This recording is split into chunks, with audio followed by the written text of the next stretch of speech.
has a few announcements, and I do too. I don't have my script this morning, so we're going to wing it.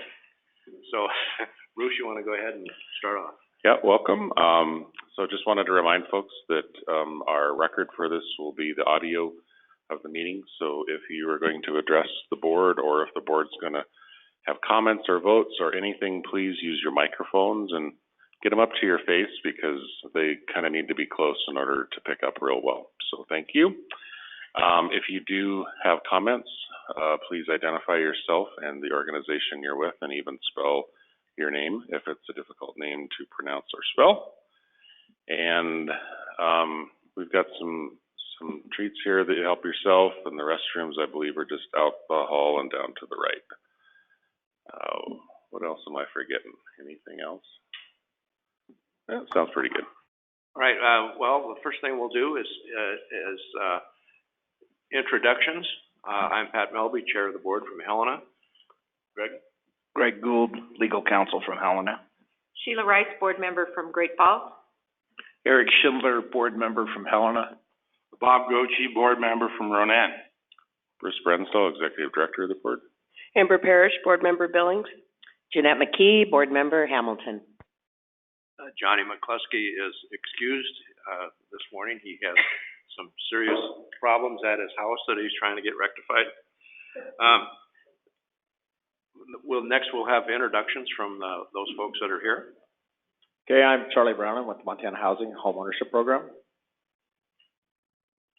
Heather McMillan with Homeward out of Missoula. Vicki Bauer with the Home Ownership Program from Montana Board of Housing.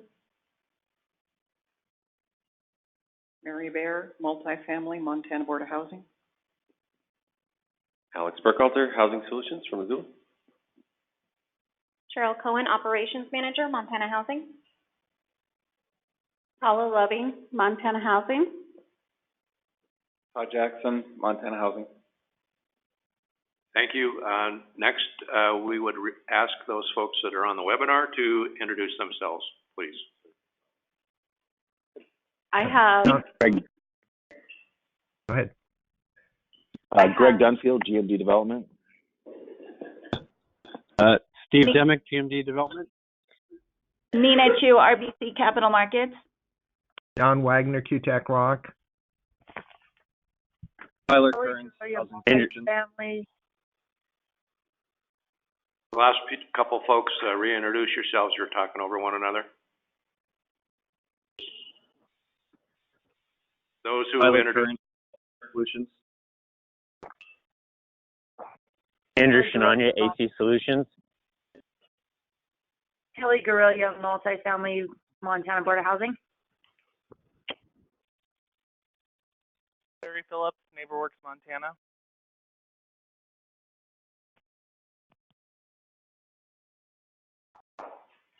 All right, thank you. This is the time during our meeting where we allow any member of the public to make a public comment on any matter that doesn't have to be on our agenda and that is within our jurisdiction. If there is anyone that would like to do that, please do so. Heather, are you making your way up here?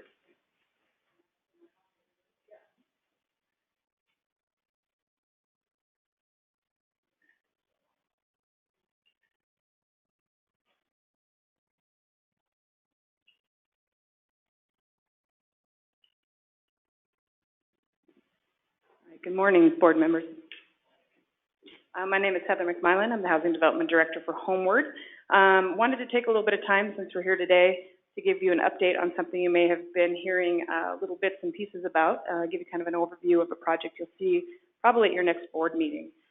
We are currently working with Blue Line Development and the Missoula Housing Authority on a joint project, 4% bond deal in Missoula. The exciting part to this is that we're all working together, and it's kind of a shared capacity because it's going to be a pretty heavy lift on the project. A little history about how we got to that partnership is that you guys are familiar with the old Skyview Trailer Park site in Missoula. It came in front of the board. There was a really great effort to try to get that project in the 9% round and competitive. But as we along with, Alex and others know, the, particular seller is a bit squirrely, and that's probably a kind statement. So what happened after that round was that, the neighborhood got together. The property was tied up in a buy-sell with a market rate developer. The seller, moved forward.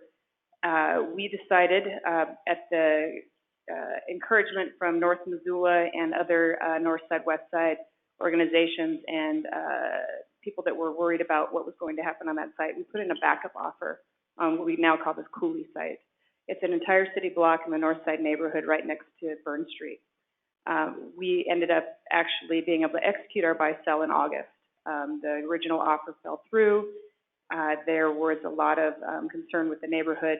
We were happy to be able to be in that place, but what we found was as we were planning our contingencies A, B, C, and D on what to do with the property, that we didn't have enough scale to do a standalone 4% bond deal. And by happen chance, we were talking with Blue Line and they were also working on a project that was a little small. You know, it just wasn't big enough. And so we decided that if we could go in together in a scattered site 4% application in the same jurisdiction, that we could leverage our strengths and make it one project that was had the ability to cash flow. The beauty of this is the north side, west side neighborhood is a wonderful neighborhood. This will be a family project. We will do a public engagement process with the neighborhood, get feedback. The second site is located on actually county-owned property. And there was a long process in which we weren't able to give you guys more detailed updates because the county wanted to go through their formal public process, which concluded last week and will be codified in a donation of land next to the detention center in next week, I think. I need to look at the calendar. But the long story short is that the county had a large parcel where the detention center is built. They have an issue. We're working through with the processes with them to carve off about 4 acres of that property and leave them enough room for their jail expansion at a future date and any other county services. The land was purchased with a bond 20 plus years ago. That bond has been since paid off, and the county commissioners last week supported unanimously to donate that 4-acre parcel for the second component of this project. Its name is Trinity. You guys will be seeing an application later this month. But the county's donation and the neighborhood's commitment, we're really excited about how this project is coming together. The other piece that's really unique and why the partnership is happening is that Blue Line has done this in Colorado several times, but there is a component to the tax credit program where we can provide services within the tax credit, have it be basis, and be something that can be created within the tax credit program. So the project consists of around 70 to 72 homes on the Cooley site, and the detention center site actually has 30 units that have project-based vouchers. And Lori would do a better job of telling you about the vouchers, but they're very specific for low barrier housing and to get people that are coming out of incarceration. There'll be actually a drop-in center and an office for an agency that will have 24-hour service within the program and the project. Right now, we have a problem of overloading our emergency rooms and our jails with people that don't deserve to be in either place. This will be a drop-in center for assessment, mental health assessment, or inebriation, et cetera. It's not the puppies and kittens version of the people that we give homes to, but it is definitely a big swath of need here in Missoula and around the state. So we'll tell you more about that as we go. The application will be more fleshed out. But those 30 units will be attached to a service center, and then there'll be another 100 units on that site that will be low-income housing tax credits or housing tax credits.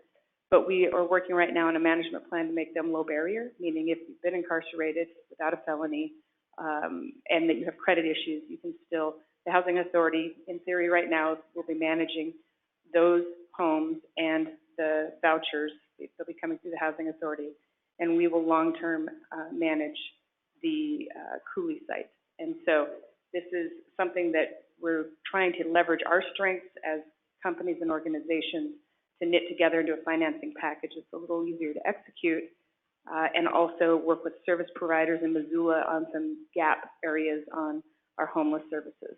And so we'll give you more details. I'm happy to answer questions today, but we're really excited about these next steps moving forward. And again, staff will see an application probably this month, and we'll be pursuing some other funding sources and hoping to bring this project. Another component would be we're asking the city of Missoula to do the bond inducement, and we ask them that because without city resources, they need to help with from a housing policy standpoint. They haven't done this before, but we would like them to do that issuance to help with the overall cost and process. So it'll be a little bit different 4% package coming through with the city doing components and then us asking for the credits through the Board of Housing with the 4%.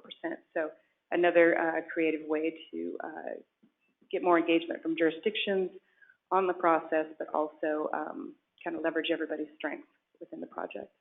So I'm here to answer any questions at this point, and happy to give any more gory details as best I can. Thank you, Heather. Sounds like an exciting project. Any questions for Heather regarding this project? Hey, Heather, just time frame. What are we expecting? And right now, we're as always, everybody's worried about construction costs and how we did the project. We are submitting the housing credit application this month, and shortly after, Housing Trust Fund and home applications will go into the state. We're looking, hopefully, if all were to go well, we would break ground next fall, and then work through probably an 18-month contract. One of the things that when we use some of those funds, we're required to do lowest qualified bidder. We expect to give the contractor ample time to be able to fill their own pipeline. Nobody has a superintendent sitting around ready to work after you open bids.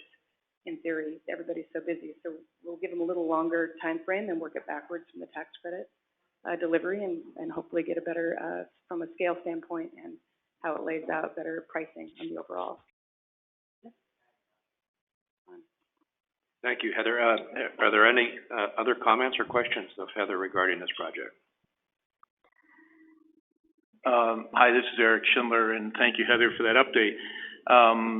One of the hats I wear in Helena is I'm on the board for the Federally Qualified Health Center in Helena called Peerview, and FQHCs are providing integrated primary care, behavioral health, and dental, and they're all looking for sites now for where they could put clinics. And I would encourage you maybe to work with Partnership Health to see if there's some way you could partner up, particularly around the detention center for a health clinic there.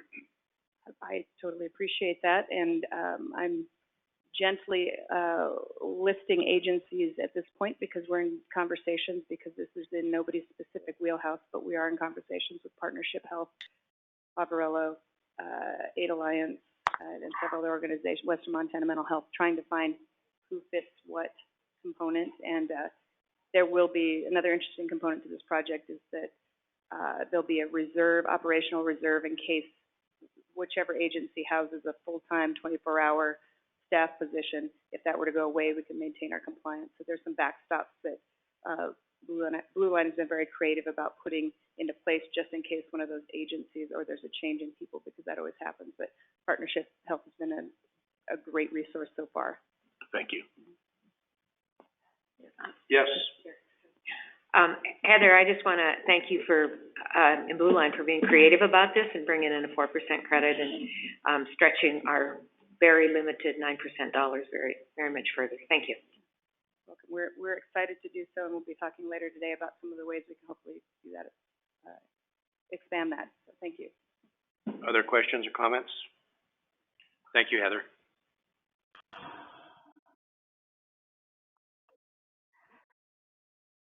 Hello, can you hear me?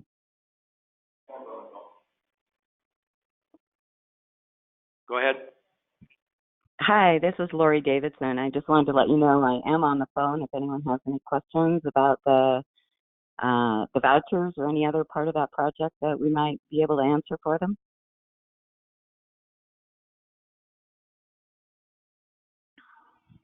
Go ahead, Lori. Yes, Can you hear me? Back away from your phone just a little bit, would you? Yep. Okay. I just wanted to let you know I am on the phone. I wasn't able to be there in person today, but if anyone has questions about the vouchers or any other part of that, the operations or the project that I might be able to answer, I am available. Thank you, Lori. Does anybody have any questions of Lori and the use of vouchers? Thank you, and thank you for being on the phone. We Yes, can move thank on you. Is there any other public comment regarding this matter that was just discussed, or any other item that's not on the agenda and within our jurisdiction? All right, we can move on to the first item of business, which is the minutes of August 7th meeting. Mr. Chairman, Yes, Bob? is there a requirement we have roll call, or do you just count them?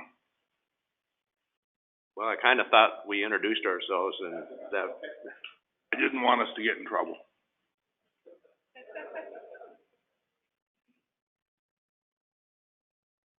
So, we have the minutes of August 7th, 2019, before us. Are there any changes or corrections to those minutes?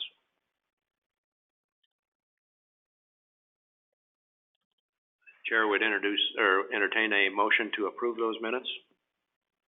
So moved. Is there a second? Second.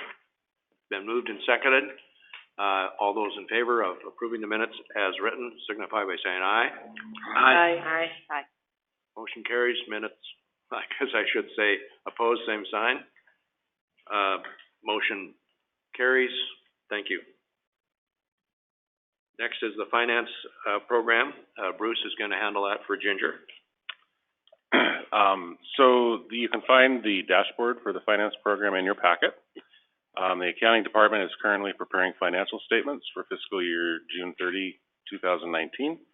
Legislative audit will be in to do their audit, and we anticipate posting these statements to EMMA, which is the Electronic Municipal Market Access System, by the end of the year. Accounting and finance dashboard shows a 71.5% of the funds held by the trustee were in money market. That compares to about 60% last year. It's due to higher yielding investments during 19. During the month of August, the highest yielding investment was 1.79% compared to 2.06 in the money market. So the weighted average this year ending June 30th was about 2.63. Last year it was about 2.08, so that's good news. Portfolio maturity is listed at the bottom of the first page, and it shows in detail on the second page. 74 million showing is available now is comprised of money market funds. The other maturities are a combination of U.S. Treasuries and other federally secured backed securities. Accounting and finance page is the next is the balance sheet information. This includes a comparison to the 2018 fiscal year figures. With the issuance of 2 bond series during 19, there was an increase in liabilities and a corresponding increase in mortgage loans receivables owing to loan purchases from the bond funds. Other mortgages, loans, and down payment assistance were provided, and existing funds thus reduced cash and investments from the prior year ending balance. The overall net income before final adjustments was $3.8 million compared to a loss in fiscal year 18 of $148,000. The increase in income is partially due to an increase in fair market value of our investments of approximately $1.5 million and an increase in mortgage interest income of approximately $1.7 million. So if you have any questions, I'd be happy to try and answer them.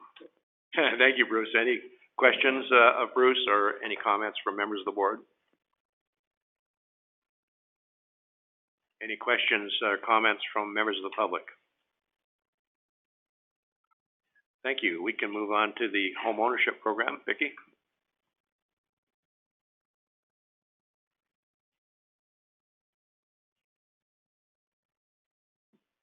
Good morning.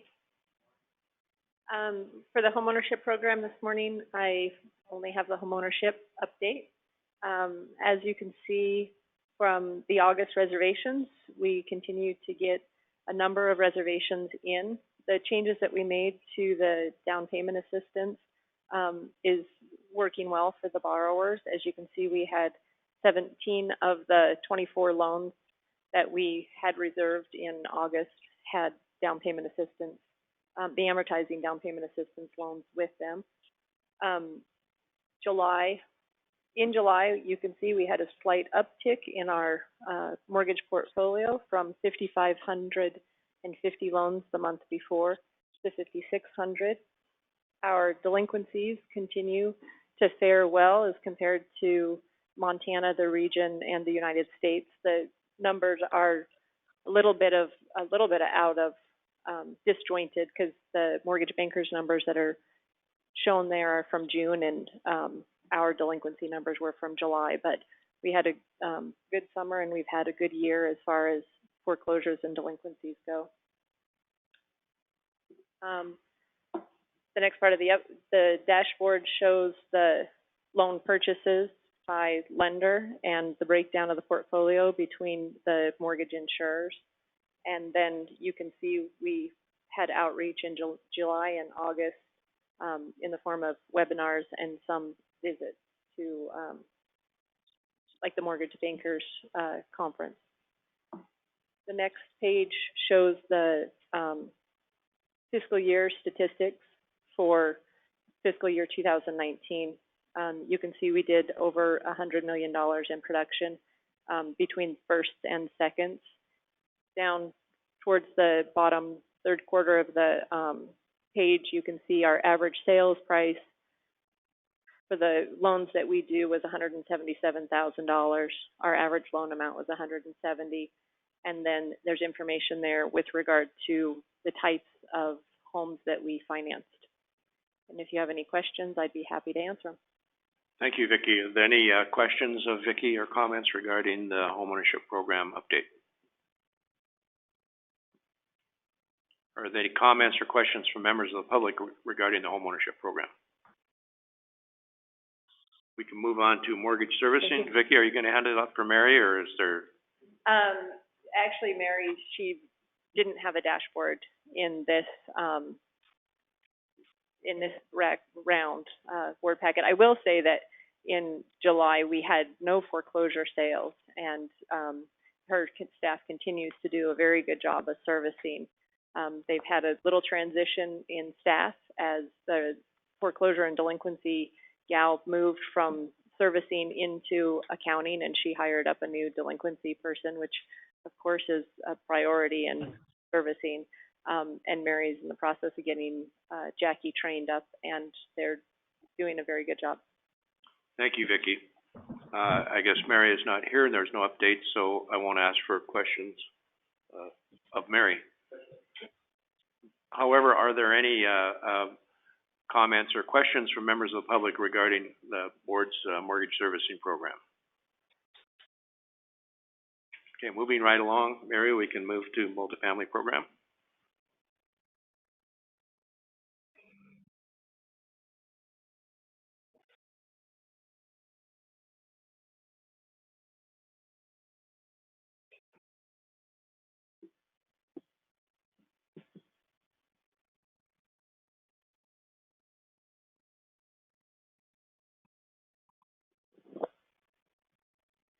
So you, excuse me, have, I believe you originally got one form of the QAP and then got an additional one that has red letter on the front.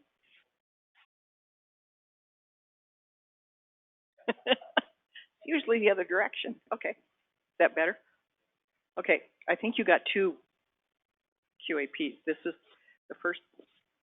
Yes, we, in the packet, we got the original one that had gone out to developers and the public for comment. Yeah. And then we got another one that had some changes made by Greg in response to, I believe, Homeward suggestions. What we will deal with today is we will deal with the original one that went out to the public back in August, and which was included in our packet. And then when we get to those places where Greg has suggested changes, we'll have to act on those at that time. And I think, Bruce, do you want to talk about what we thought the process might be? Yeah, and I think that's what Pat just said. We're gonna have a approve motion this to one? approve Yeah. the allocation as it went out for public comment. Yeah. And then we'll amend it as the issue. Yes, if we're moving directly into the QAP, I will clarify that. The way we've done this in the past and the way I would suggest we do it today is we have a main motion to adopt the QAP as it was sent out in August to the public. And then we will go through their comments and where we want to make a change, there will have to be an amendment, a motion to amend the main motion to make that change. And those will include those suggested changes that Greg made in the version of QAP that was distributed yesterday. So if you're ready to go, before Mary starts through this, the chair would like a motion to adopt the QAP as it was sent out to the public for comment. So Which would moved. be the August 7th version. Do we have a motion Second. and a second? Thank you. All right, Mary, you can. I'm sorry, Pat, I did not get the motion. Who thought and Eric? Okay, thank you. Just to clarify, this is Greg Gould. The proposed changes in this other version of the QAP were developed by staff, and then in conversation together with staff, we did prepare those draft changes, so that wasn't just my work, but it was the staff and me working together. We're just gonna pass that stuff off. I'm glad you clarified that. I presumed that, yes. Yeah. Okay, and I have a comment before we start on this. So the income averaging at this point is a separate document that's attached to the compliance manual because it's a moving target. We don't have direction from the IRS yet. We intend to put, because of a comment actually from Homeward, thank you, Heather, we're going to put the income averaging document out for public comment, probably soon, in the next week or so, and then we'll bring it back to you guys to review. You won't approve it because if we need to change something, we would have to come back to you for a change. And you don't approve the compliance manual either. And eventually we will get it into the QAP when we can get things kind of straightened out on it. Does that mean then that the question about the 58% versus 60% will not be necessary to discuss that today, but we would discuss it? I think we want discussion on it probably, but it won't affect what's really in here. Okay, so we won't have to take action on it, but we'll listen to Correct. discussion. Okay, very good. Okay, so on the front of the QAP, we have added some language. Notice regarding the applicable version of the QAP, this 2021 QAP will govern the Montana Board of Housing's award of housing credits allocated to the Montana Board of Housing by the federal government for 2021. The process for award of 2021 credits begins with the deadline for submission of letters of intent on the second Monday of April 2020. The award of the 2021 housing credits to applicants will be made at the board meeting in late October 2020. There's a reference there. This 2021 QAP may not apply to certain other processes, procedures, and fees for which applicable QAP may be the QAP for an earlier or later year. This language is because we have had some confusion between which QAP applies to what things, basically. We've had people pull stuff from different QAPs, an older QAP. So this is just clarifying what this is. I thank you for pointing that out, Mary. I'm not sure how we would do this, but this was I believe this language was in the version that the board more or less approved and agreed to send out on August 7th. So I don't know that. Mine doesn't have it. So. Did that get added after the fact, or did that? It may have. Or did that I go don't out? remember when it got added. for sure. I thought it got added after. Okay, that's, I wanted to It was in the version that went out for public Okay, comment. okay, sorry. Okay, it's just to Okay. clarify, then I don't know that we need don't to, need to. address anything other than what, we have public comment on. Okay.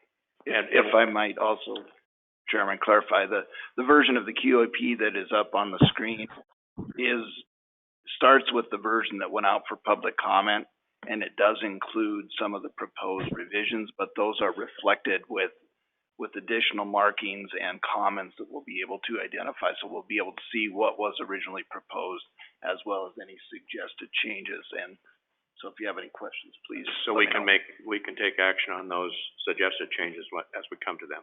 All right, thank you. So the first one of those is on page 3, under the definition of applicant. And we added, in response to a public comment by Homeward, we added, except as provided in section A3, which basically states that if there's if a change can be approved by the Board of Housing.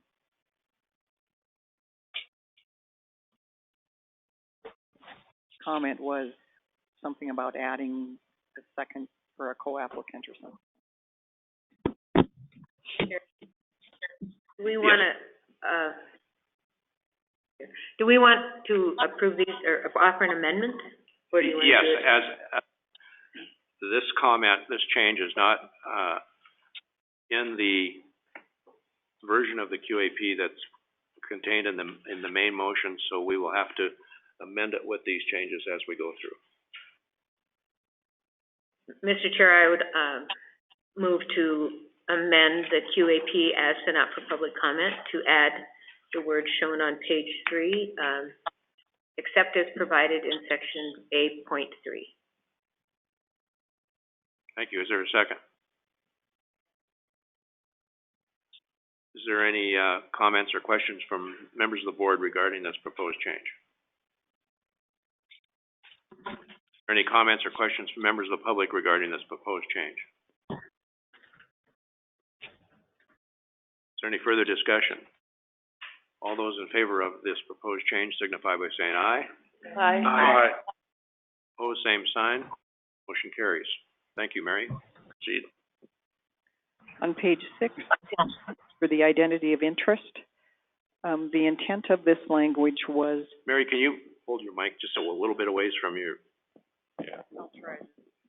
I usually have to eat it for you guys to hear me. Okay, is that okay? Okay.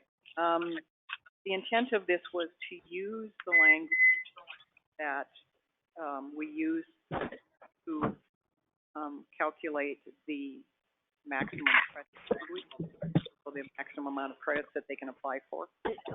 So we have taken out the 25% number here. And we have added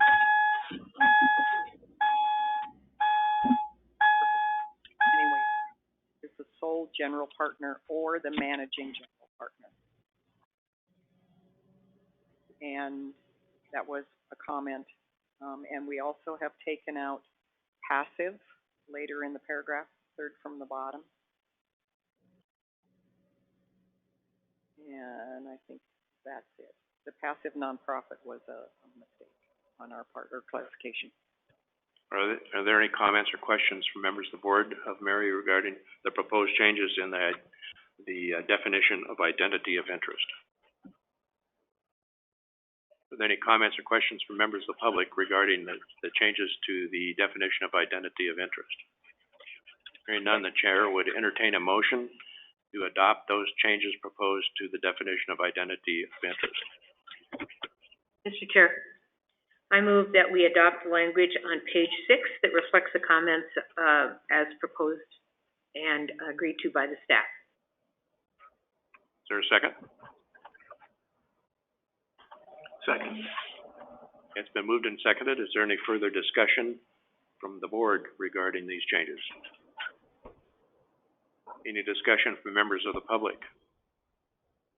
Hearing none, all those in favor of the changes proposed to the definition of identity of interest signify by saying aye. Aye. Opposed, same sign. Motion carries. Greg, on 9, there's change there, did we? On page 9.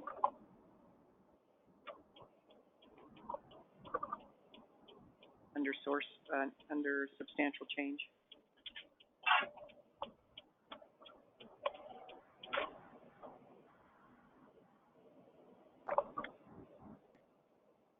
The next is on, actually, we had several comments on, and under eligible applicants. We didn't propose a change on 9, but there was a comment. Do we want to mention what those comments were? Does anybody want to speak to that on phone? Because I think Homeward had a comment on that. I don't know, Heather, if you have anything you... I think the additional one of the comments was the length of time, or a couple of the comments were about the length of time of an in-process project, through the issuance of a Form 8609.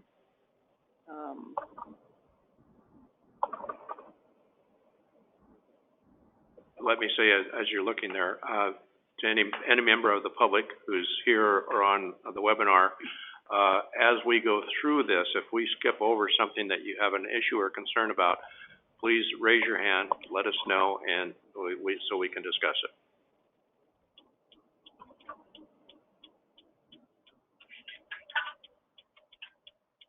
Heather, this said was a response to a comment from Homeward. Do you have any comments here?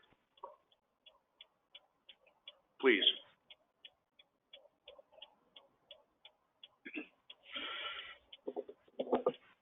Yes, Heather McMillan, with Homeward. This is fine. It was more of a clarification question about, is it the total amount or deferred fee? And I think it gets resolved later. This is okay. I don't think there's a change. We're asking a question. We'll get into the meat of some of the other pieces, in later components outside the definitions. Thank you.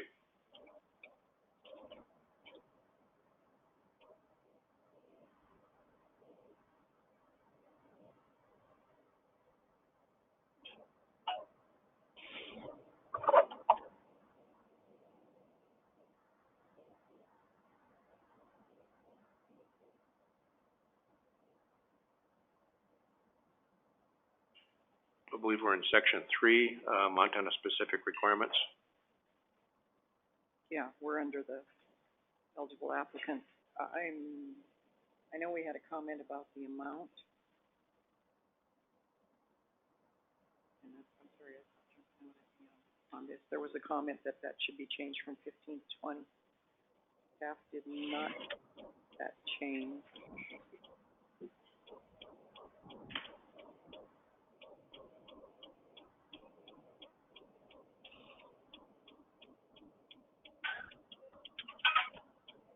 Anybody, I don't think it's later. May not exceed the maximum. One, if I may, It's right at the top of the page. One point is in 3A number 1. This provision was in the QAP previously, but there was a comment that the in-process project term needed definition, and we had that definition down in the new section 2, so we did add that same language here at the bottom of 3A1, again, just to make sure that definition applies to this provision as well.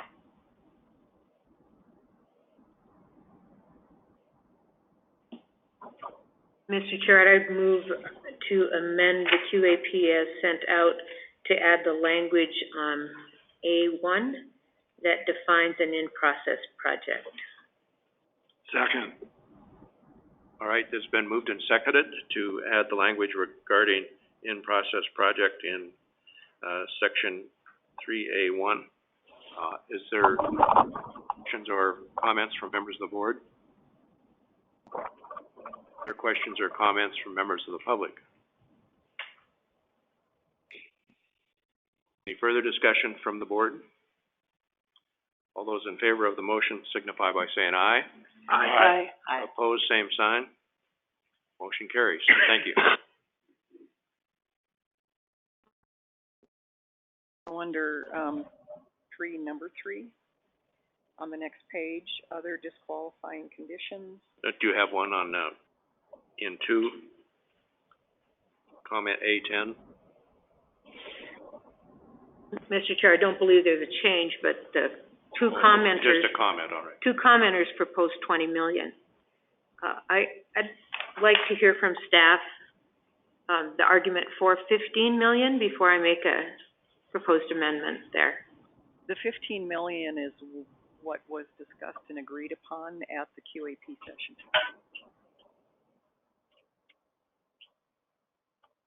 Okay, this is one of those places where we don't have a proposed amendment, but we would like to hear from members of the public. If you have any comments, regarding, the 15 million max or 20 million.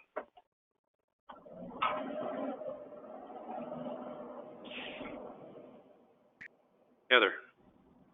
Again, Heather McMillan with Homeward, and just for the record, I wasn't the only one that commented on this, or Homeward wasn't. There was a lot of us that discussed, and Mary's right, there was a pretty healthy discussion at the QAP conversation, and I don't know if we settled on 15 or there was going to be additional conversation. The way we looked at this is that we understand that progress needs to be made on projects, and you can't just keep coming back and not complete your project. So we completely respect putting the cap in. What we did do is go back and calculate how many people that were making progress and stepping through the delivery of a project. And if the tail end of a project tied to another, there is a real potential that you could only have 2 projects, not 3, over a 3 to 4 year span fall into this category. And so I believe there was testimony at the QAP around it being 3 projects. Originally it came up a little bit smaller, but we thought, looking at the complexion of the timing of developments and all the developers that do apply historically, that a 20 million, and it seems it's a 10-year credit, that would mean that a project could be waiting on its 8609s and be completely occupied.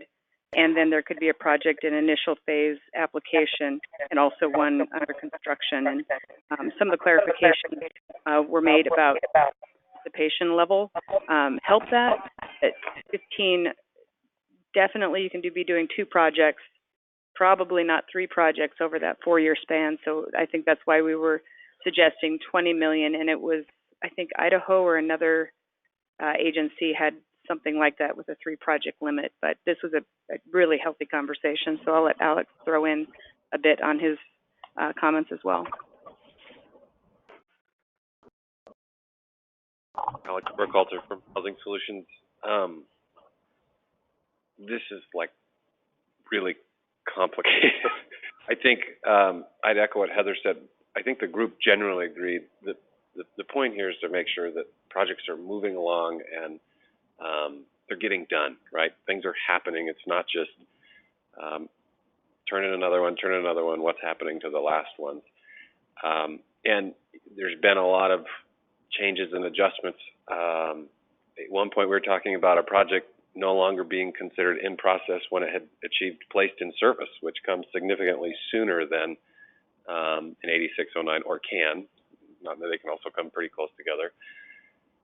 So also, I'd want to support what Heather said. There was never an intent to try and tie the hands of the nonprofits. We're in a unique situation because for-profit developers like myself often partner with nonprofits for that lovely property tax exemption we have.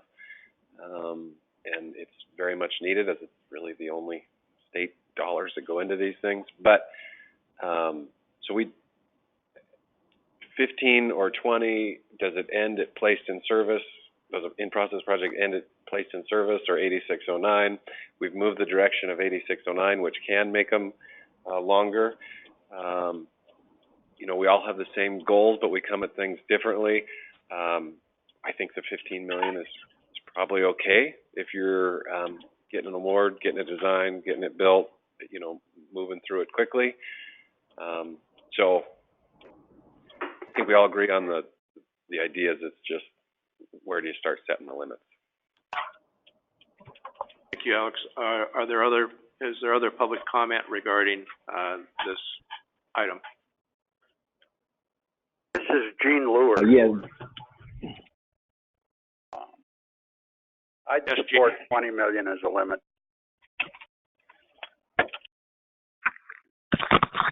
Thank you, Gene. Other public comment?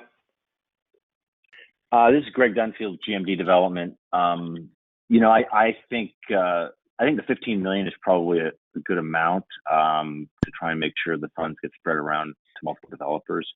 I do have a concern over the duration of the definition through 8609s. I think once, you know, projects placed in service, I think you've proven you've accomplished, you know, things have moved forward, things have happened, as Alex mentioned. And from the time a project is, you know, placed in service for tax credit purposes, meaning completed and sort of occupied to 8609s, could be, you know, 4-6 months. It's a half a year. You know, really, I think focusing on that duration is important here, and making sure that sponsors don't get tripped up with, you know, new efforts based on, you know, things that they've already accomplished. So that would be my comment in terms of the duration. Thank you. Is there further public comment? Heather? I'll reiterate what Alex was expressing. It's either an adjustment at the upfront amount and leaving the 8609s, or changing the 8609 deadline. It's where you touch it matters. I mean, I think we all have the same intent as far as completion and making sure projects are delivered and we're in process. So we recommend either the 20 million and leaving the rest of it, or adjusting the 8609 deadline to completion. Thank you. Is there further public comment? Mary, do you have any thoughts regarding the comments you've heard? The amount, I'm just happy we're getting some of this in here.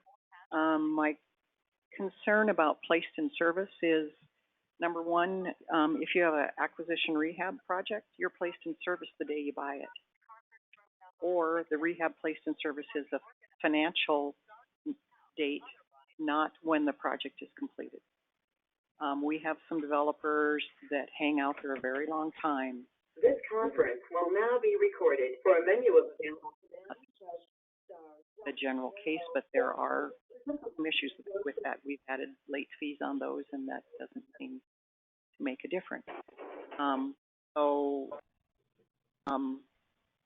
That's my comment on the 609. Thank you. Are there any questions of Mary after you've heard this testimony, members of the board?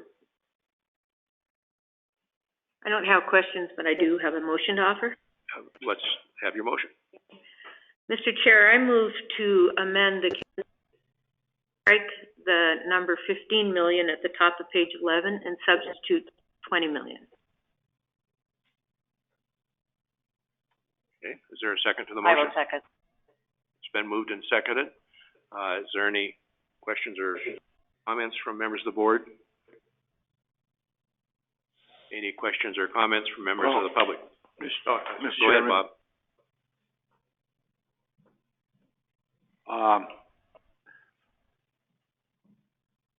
I'm reluctant to support an increase here, but I'm not totally unconvinced. I think the intent here is to make people complete the work and not get the plate too full. And we're not talking about developer fees. We're talking about sponsors, owners of projects. So, you know, it serves a dual purpose. And I think, personally, I'm not convinced 15 million is inadequate. Thank you. Other comments or questions from the board? Mr. Chair, I made this motion because I believe we heard from developers that have worked with the board for a long time and do, for the most part, accomplish their projects. And we don't want to hamstring that. We don't want to be in a situation where the top tier of developers can't apply for another project. So I believe in staying with the requirement of the compliance certificate, but moving it to 20 million to allow that flexibility. Thank you. Other comments from the members of the board? Well, just a clarification, we're not talking about a limit on developers, we're talking about a limit on applicants, are we not? Correct. Well,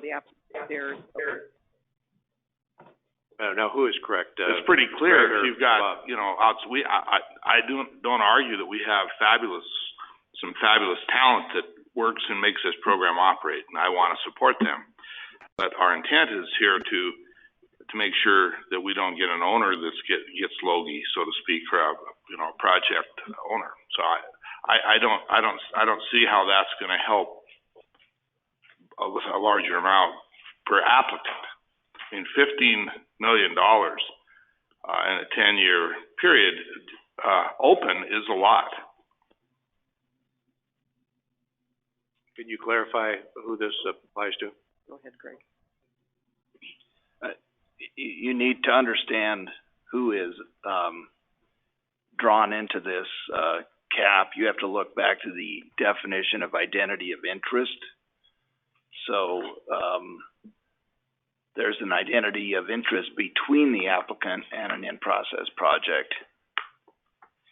If any member of the development team has the interest that's specified. So again, this would include a developer. So if a developer is part of the number of projects and with the number of credit dollars that hits that cap, it would prevent that application with that developer from being considered in a new round.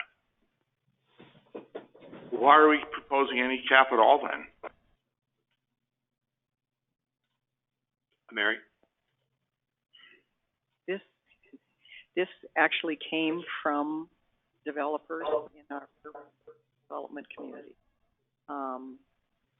And part of it is, as we talked about it, spreading the wealth,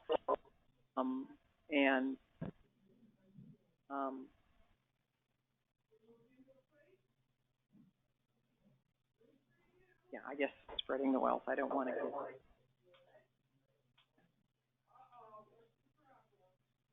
If I may comment further, Mr. Chairman, I mean, from my take from listening to all the discussion, I mean, there's a couple of factors. One of them is kind of spreading the wealth, but I think the primary point I've heard discussed is a capacity issue, that you don't want the members of the development team who have a significant part of the burden in getting that project to completion to have too much on their plate to get it done in a timely manner. So that's why, any of the members of the development team who are in that kind of role, we're looking at, don't have too many projects on your plate. And the question here is, how many is too many, I guess.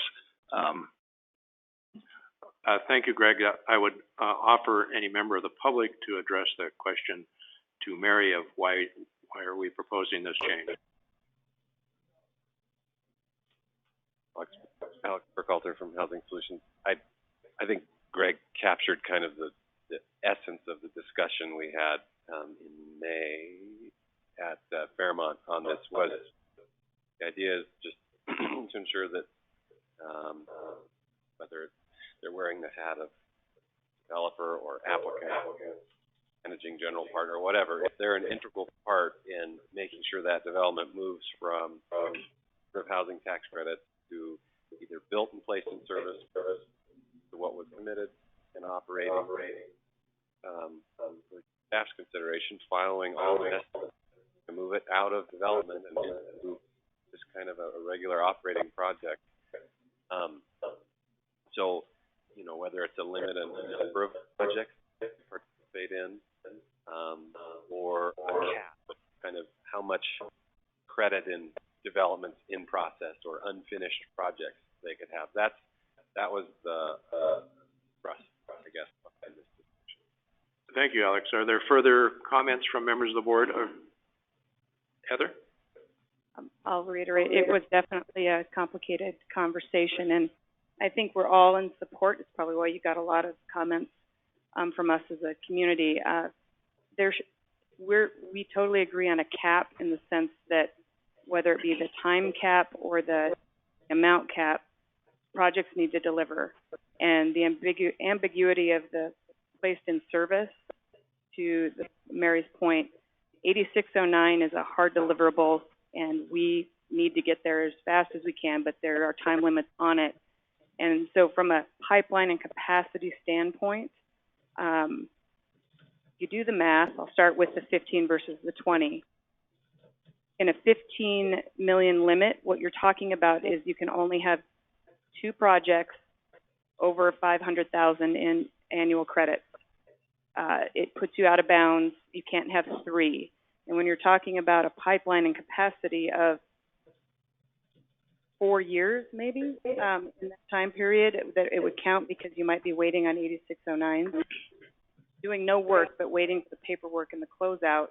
My capacity is being spent on pre-development and projects under construction and getting to certain points. And so it is completely feasible to have our capacity at a healthy level with 3 projects in that 8609 timeframe, and that happens. There were further clarifications around how projects, the percentage of interest, and if you're a minor partner, that's using less of your capacity. So there's a carve-out where those don't count. But if you have projects in the queue over a 4-year period, a lot of us by next year if we did the math the way it was written.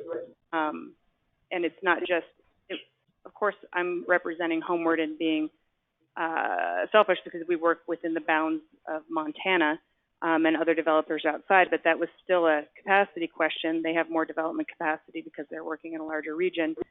But there'd be 3 projects in the queue and moving along and hitting all of the benchmarks through the 8609s. I think any one of us that participate could get into that position. So I guess I just wanted to be very clear. We're not trying to say no cap. We just want to have an appropriate bandwidth of what we know our capacity is, and I think other organizations know their capacity. And I believe Alex testified to that during the application round. Yes, we can put 3-4 projects in the pipeline and keep them moving, and that's basically our job and the definition of how we work as organizations or companies.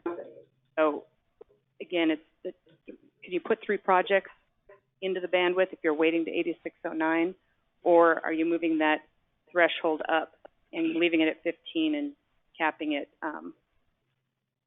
at substantial completion or another metric? Or a housing metric is the 8609. Substantial completion is a architect, contractor deadline and less black and white. So the Homeward recommendation would be the 20 million so that you could use the 8609 as a hard deadline, and that's your risk as an agency, making sure that projects are completed by that date. Any other comments or questions from members of the public?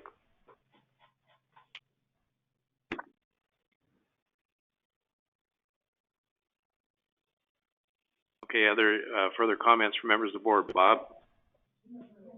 Well, I'm still not convinced this is a solution seeking a problem. What are we trying to solve by a cap at all? I mean, it doesn't.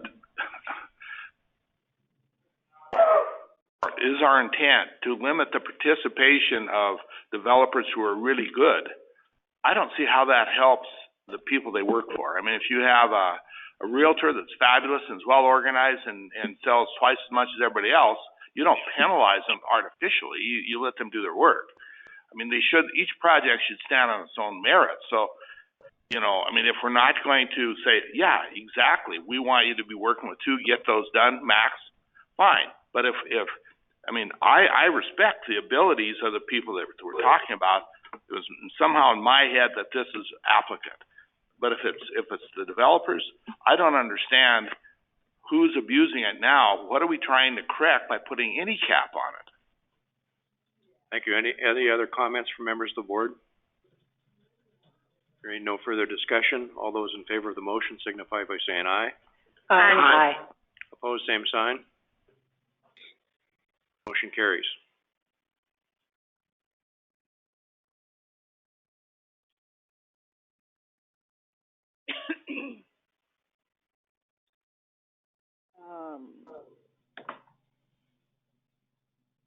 Number 3, we have taken out the time of application and changed it to letter of intent, and that's to be consistent with the applicant definition that we changed earlier. Okay, this is a proposed change from the, main motion, correct? Correct. Okay, so the chair would entertain a motion to make this, amendment, strike out, time of application and insert letter of intent. So moved. Moved and seconded. Is there comments or questions from members of the board? Comments or questions from members of the public? Hearing no further discussion, all those in favor of the motion signify by saying aye. Aye. Opposed, same sign. Motion carries. We have not made a change, but I think there's probably going to be some discussion about the minimum set aside where we have added the income averaging. The staff has proposed 3% of the units or a minimum of 1 unit, whichever is higher must be, or 30% if 10% of the units are targeted at 70. So it appears we had, quite a bit of public comment on this. Bruce, did you have a comment? Just a question, does this also kind of include that 58% issue that's in the compliance manual? The 58 is in the compliance, yes, well, some of that is that. Okay. Yes. So maybe we can talk about all of that, the 58 and this issue all as one issue. Would that be reasonable? Yeah, sure. Although this particular piece is part of the QAP, so. Yes. Yeah, let's go ahead and do this as part of the QAP, and we will talk about the 58% question when you had a place where you were going to get to that, correct? I think This is fine. Yes, that is not actually in this document. 8%. I know that. That's why I was suggesting that maybe we separate those two and do We can do the it amendments to the QAP and then talk about. Sure, we can do it later. So we had a number of comments here from developers regarding the change to the minimum set aside. So first of all, are there any comments or questions from members of the board regarding this change or this section? Are there comments from members of the public regarding the minimum set aside? Yeah, this is Greg Dunfield from GMD Development. I do have some comments on this section. I guess first of all, in general, I just want to, I appreciate the approach staff is taking with regards to income averaging and wanting to try and keep it sort of separate from the QAP. But I do see this last sentence of this proposed language under Part B is part of the proposed QAP that we're looking to adopt. You're looking to adopt today. I mean, as many of you know, we at GMD are very active in the state with regards to tax-exempt bond projects, both in a 9%, 4% hybrid structure and standalone 4% deals. I mean, I realize this is sort of a new set aside for the industry, and nationally it's still trying to be digested. But, you know, we are, again, very active. We have 2 projects, Rockcrest and Starner in Billings, which we'll be placing in service. We'll be, starting to see buildings available for occupancy here in the next few months. And we have, 2 new projects in Bozeman. We're moving forward on a senior and a family project we'll be bringing to you in the next few months. So this is a very real issue for us to get resolved and resolved appropriately, and I think resolved for the benefit of the state and utilizing the tax-exempt bond program. I hope you all saw the letter I sent as public comment, or had a chance to digest it, including the attachment, which I think was some, specific examples as to how some of this targeting affects bond projects, which are very income sensitive. The bond program is been hard over the years to implement in Montana because of incomes and just costs.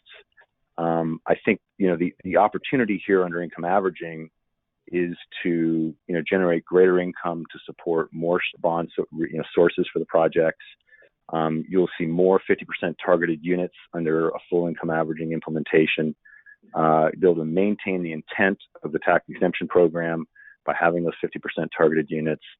And most importantly, I think we see in terms of some of the market study information, the number of units we're able to, the number of households we're able to target. I mean, the actual number of households in that market has gone up 20 to 40%. I think that's really important for the board to recognize.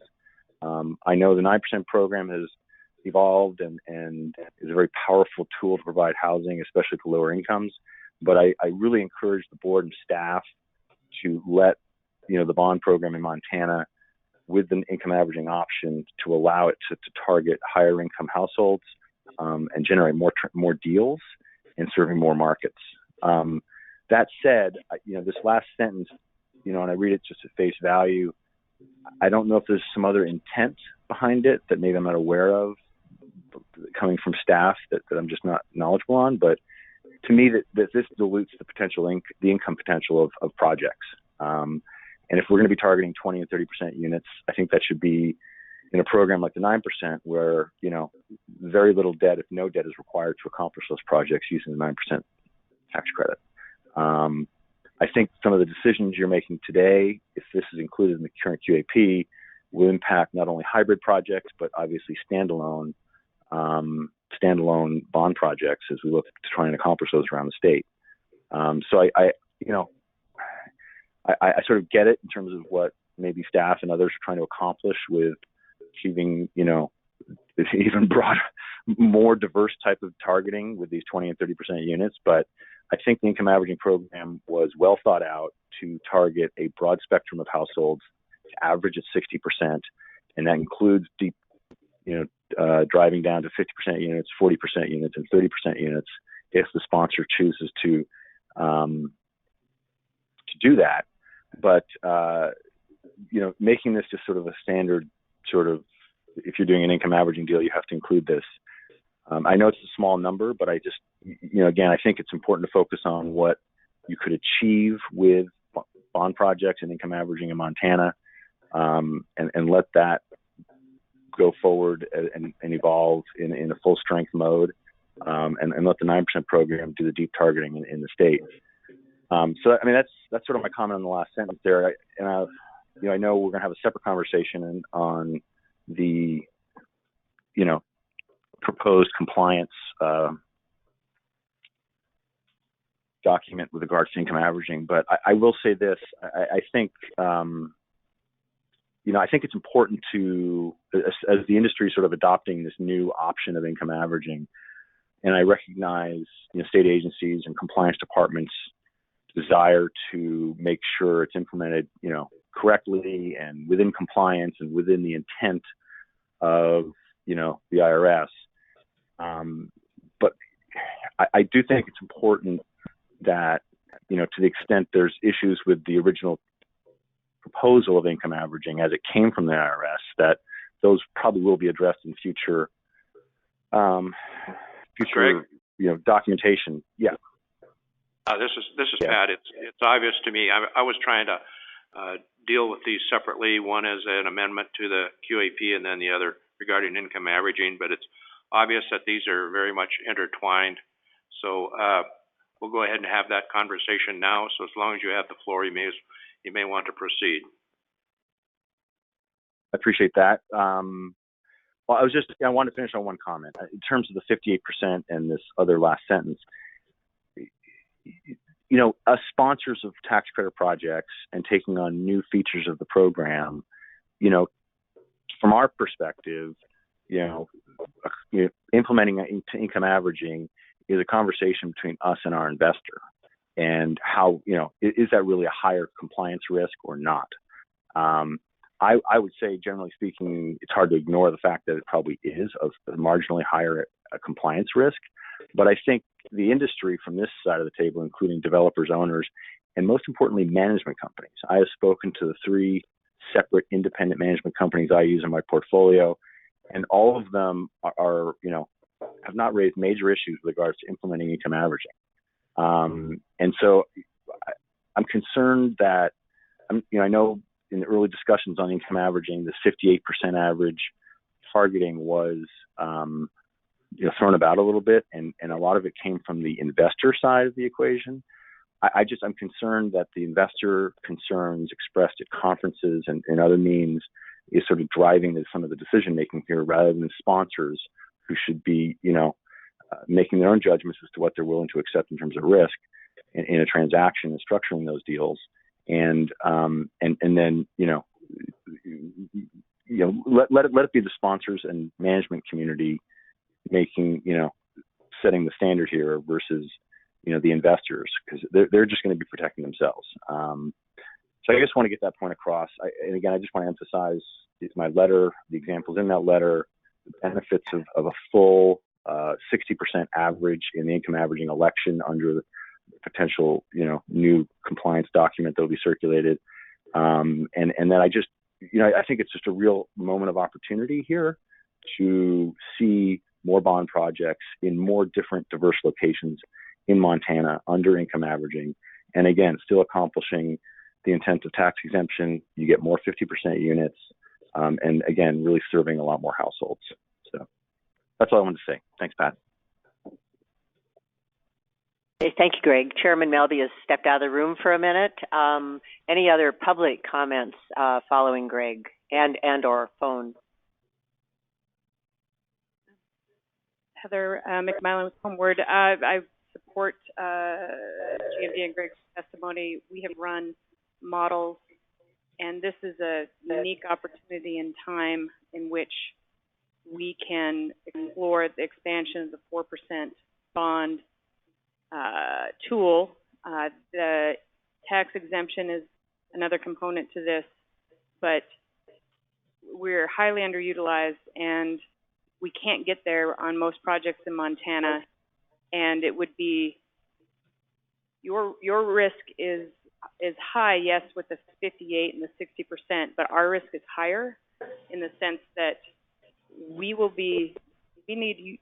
I know we're trying to solve for the lowest common denominator in the QAP, but the developers and the owners will be more restrictive or underwrite ourselves. If you leave it at 60, we'll put some cushion in, and then our syndicators will be the ones that put the boundaries on us and be more restrictive. So I agree with GMB's comments around, let us try this, and then we'll see how it goes. And this is an annual conversation. And again, there'll be more legislation that comes out. We really don't have any state resources, and I know we're working on a state housing credit, but for now we don't have that, and it would be great to be able to better utilize the 4% tool in the larger communities or in a scattered site situation to get to the smaller, and every penny of rent counts in that situation. And I believe that the income averaging language here should be in conversation with the overall income averaging document and not have an unintended consequence at this level in the QAP itself. So again, just supporting the consideration for us to get some more homes built in Montana that we can't with simply using the 9% program. Thank you. Are there other comments from members of the public regarding this provision? Let me ask, Mr. Chair. yes, let me ask what change would be appropriate to this section to accommodate the issue that you just talked about. Can I make some comments also here? Do you have a comment? Yes. Yes. Mary? So, when Congress put this new minimum set aside in, the only federal, guidelines at that time, or the federal limitations, were 50% and 60%. They added 70% and 80%, but they also added 30 and 40 to those. So I would expect that their intent was not just to go up, but also to go down. The other thing is I had Paula poll a wait list by income in the last couple of weeks. We have over 4,200 people on the Housing Choice Voucher wait list that are at incomes of 30% or less. And that doesn't include housing authorities around the state like Missoula and Billings, Helena. So there's a lot of people that are in that category out there that need a place to live. I guess my question was, if we were going to make a change to this proposed language that would accommodate the concerns of those commenters, what would it be? And I think Bruce said it is the language that's shaded up on the screen. Is that correct, Bruce? Right. I think what they're asking is to have that just deleted. Yeah, I believe so. It's not. And move it into the income averaging discussion. Otherwise, I would support Heather's comment. I think we would like to see that last sentence Chair, strike I'd move part of to the. Sentence, last sentence on page 11, in item B, if income averaging is selected, et cetera. Is there a second? Second. Okay, it's been moved and seconded to delete the last sentence from the minimum set-aside provision. Is there any further discussion from members of the board? There are comments or questions from members of the public? All those in favor of them? Yes. I'm sorry, Heather. Yeah, I was just going to let you vote, but I do want to reiterate, we are concerned about the 20 and 30% as well, but if you look at this from strictly a mathematical equation, yes, you could have a project, in theory, all 60% or 50s and 60s, but if we go up to 70, we have to go down. So the definition of the program itself targets the lower units if we go higher, and it is just all a debt calculation, so support the what's proposed, and to have it as a total conversation and income. Thank you. Any further questions or comments from members of the board? Mr. Chairman, may I just make a suggestion? This same language also appears in the scoring provision related to income averaging, correct? So I wonder if you want to consider having your motion apply to wherever this language appears in the QAP. Sheila, do you want to amend your motion? I would accept a friendly amendment to have this language struck in all areas that it appears in the QAP. Bob, is that appropriate to your second? A second. Okay, any further discussion from members of the board? All those in favor as the motion as amended signify by saying aye. Aye. Aye. Opposed, same sign. Motion carries.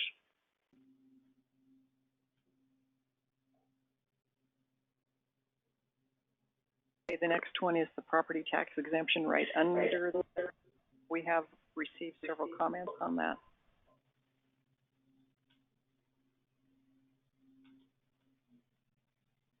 Okay, we're taking up 3B, C, property tax exemptions. We have a number of comments from members of the public that were submitted. Do we have any questions or comments from members of the board, first of all, regarding this provision? Mr. Chair, I would ask the staff why we put this in here. I think the property tax exemption belongs at DOR, and they will be the arbiters of whether or not you comply with the law as amended. So I just need to know more about why we have it in the QAP. So we had a report from the Housing Coalition at the QAP meeting and a fair amount of discussion around this. And the discussion was, that we felt that legislators, when they were told that they didn't need to leave the federal requirements in there, that they thought this 50 at 50 was part of that, and that when they realized that it wasn't, there could be repercussions on this, and so it's an attempt at protecting that property tax exemption. Are there any, further comments, questions from members of the board or from members of the public regarding this provision? Heather? Alex? Alex from Housing Solutions. I'll speak to this in kind of layman's terms.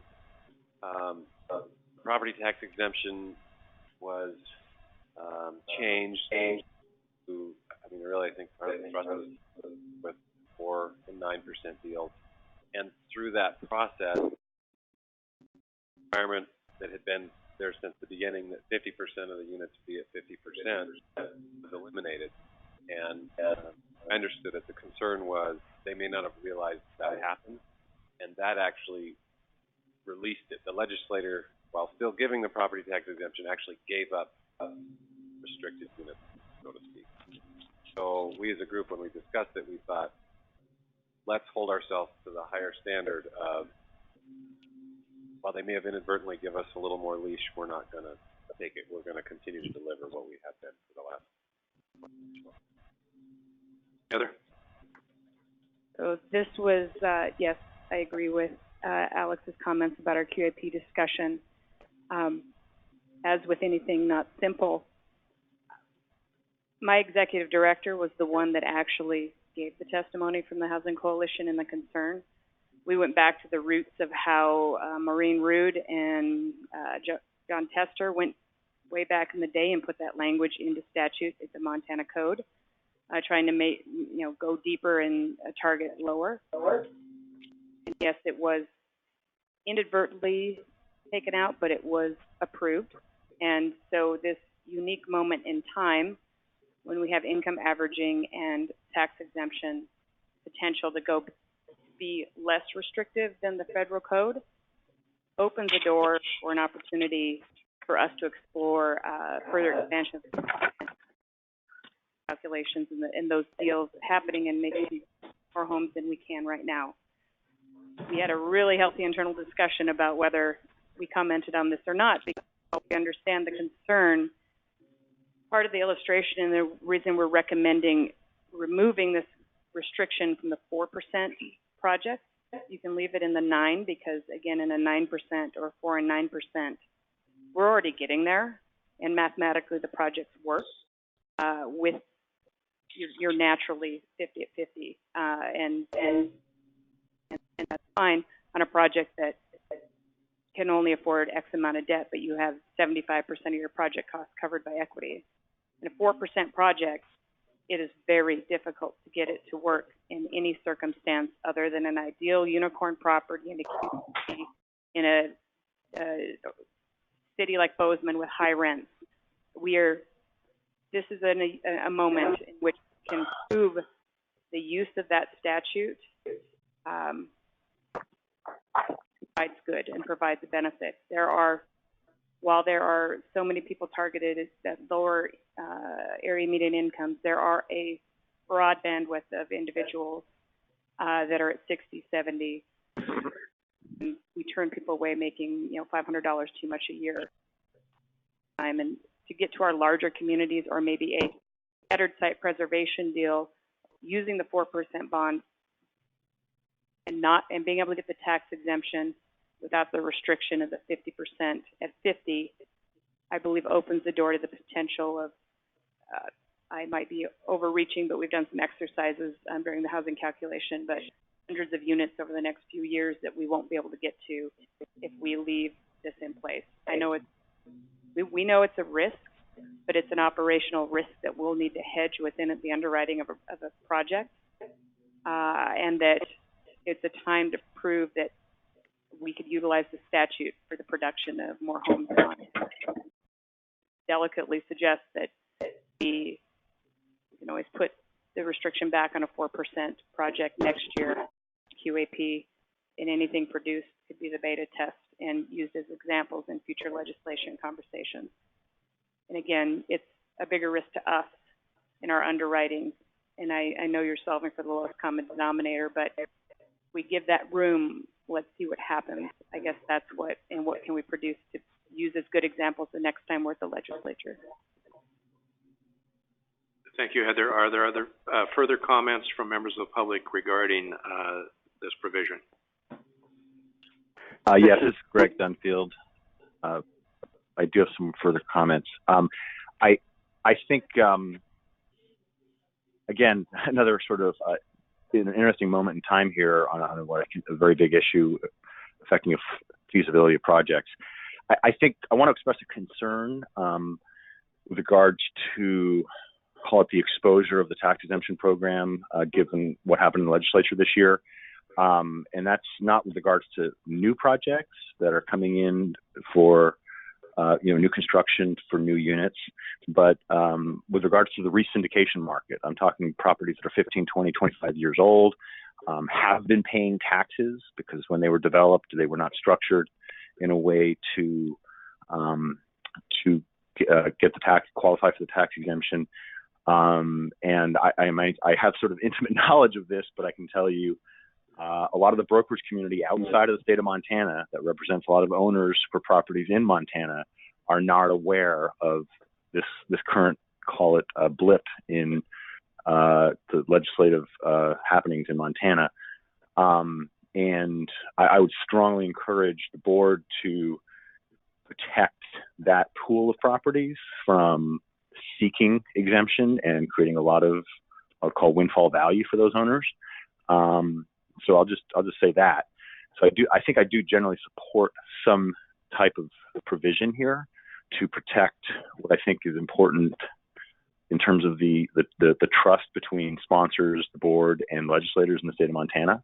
I will also say though that a little bit sort of more support for some of my income averaging comments before. Again, through income averaging by targeting units at 70% and 50% in AMI, you can have a blended project that still achieves the intent of tax exemption with lower targeted units that are basically being supported by higher income units, above 60%. So I think that's a very elegant sort of fusion right there. The last point I'll make is that if the board, if staff and the board chooses so, I'm not saying I'm a strong advocate of this, but I think it is, again, as we're in this moment of opportunity to understand potential options with the programs we're talking about here to create new opportunities around the state. I can tell you right now as it stands, there is no feasibility for bond projects in the state unless you're in a 130% zone. And I'll just that means DDA or QCT. Under the 9% program, the board has discretion to identify those areas. Under the bond program, they do not. So that is a HUD designation. I can tell you as of an active sponsor and other active sponsors, we would love to be able to get outside of DDAs and QCTs because they are very limited in the state. And if the board wanted to do so, and with staff support, perhaps give an exception to bond finance projects that were not located in DDAs or QCTs, to potentially give a shot to more bond projects outside of those areas and more areas around Montana that would qualify for the tax exemption if they were targeting a full, 100% of the units at 60% of AMI, would give it a shot in some places. That's just one small exception I could support and recommend to staff and the board to, again, promote feasibility of bond projects across Montana. Thanks. Thank you. Is there further comments from members of the public regarding this provision? Any further comments or discussion from members of the board regarding this provision?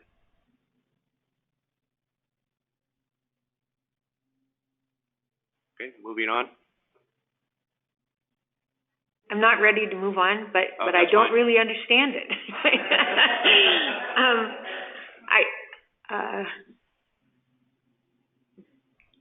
let me just ask anyone. What language is going to make this work better? Is it we keep the language as written and kind of honor the spirit of the law when it was written 30 years ago?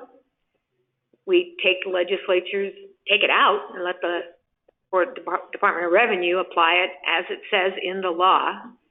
I want to make this work because I want more units to be built in the state of Montana. That's where I'm coming from. So what gives us more units? I'll ask anyone who would like to answer that. I'm going to give one more comment on this. The Department of Revenue is reapproving these every year. So this would go away. It doesn't just go away to projects forward. Projects that are on the ground that have had that tax exemption, which means that we have a lot of projects out there that won't cash flow. Mary, I have a question. Could I ask Mary to repeat her comment? I didn't hear it on the line here. Isn't this the responsibility of the syndicator and the developer and everybody else that's involved in the project, even now, to ensure that their project meets tax exempt requirements? Yes. Our concern is protecting the tax exemption. But even now, a project can be lose their tax exemption if they don't comply with the statute. Correct. So, are we enforcing provisions of a tax exemption statute that don't exist? Yes. This would, yes. How to be more restrictive. My concern is that this could go away. Yeah, thank you. Can I respond to that? Sure. I think the answer is we're not enforcing tax code. We won't do that. We don't have the right to do that. We do have the right to put restrictions on projects in the allocation plan, and you do have the right to restrict projects this way. Whether you choose to or not, that's your decision. Another question I have is if a developer is using income averaging, will this language basically preclude that because it requires 50% of the units to be 50% of AMI? No, it won't preclude. I just want to speak. Heather, you want to address on that? how they target those units, but it would not. It would not preclude it. In fact, project by project dependent. Let's say the Trinity project in Missoula, because of the targets with the vouchered units, we're already going to cover that base within the nature of that project. I think I'm leaning toward what Greg and GMD and others have testified to. Maybe we're just as concerned about that statute going away or projects failing, probably more so than you all are, in the sense that it's the only tool we have at the state. But maybe we're just opening a little bit here just for new construction, maybe in the non-QCT, or maybe it's just simply new construction at this point to not, because I do agree with the solving for the lowest common denominator on a preservation project. If that would open the door to a lot of, for lack of a better term, in the system outside the state. So maybe we are doing a small limit on the new construction, 4% only in this section. It does not preclude us from using income averaging, but it definitely takes out options. Some projects just work better. It just depends on the project and the market. And I think giving us flexibility to better utilize what we have in place today for production of new homes in Montana, whether it only be for a year, this is a delicate conversation. So, and I know there was a lot of hard work that went into the legislative session in regards to all these components. So again, in very special circumstances, I appreciate leaving this language in on 9% and maybe existing or preservation because it does show the intent of being careful, but I think that you limit the bandwidth on the new construction 4% potential with, where we are now, and it's not simple. You guys should struggle with this. Thank you. Sheila, you had a comment or question? Mary, when you say that existing projects are gonna lose their exemption, that would assume that a future legislature would completely strip out the tax exemption. There's no way that they could construct this language. It's never gonna apply to an existing. This language isn't going to apply. It would take legislative action to strip it away. Correct. All right, so I think what we need to do here is make this apply only to 9% projects, to leave 4s out of it. I agree. This is Gene Lure. That I think this could screw up a 4% we're about to close on, or a 4.9. The legislative language allows it to work. The restriction, while I haven't had the opportunity to work through the details of it, I'm not sure it would work with this restriction in place.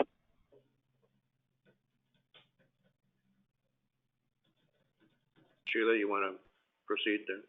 Yes, I would move that the staff be directed to add language to this paragraph that would limit the application to 9% projects only.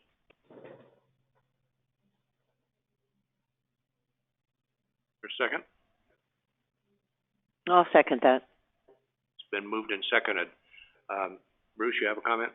I just want Greg to think about how it would affect the combined ones really quick. Should we just have it apply to the 9% side of a 4 combined deal, or do we have it?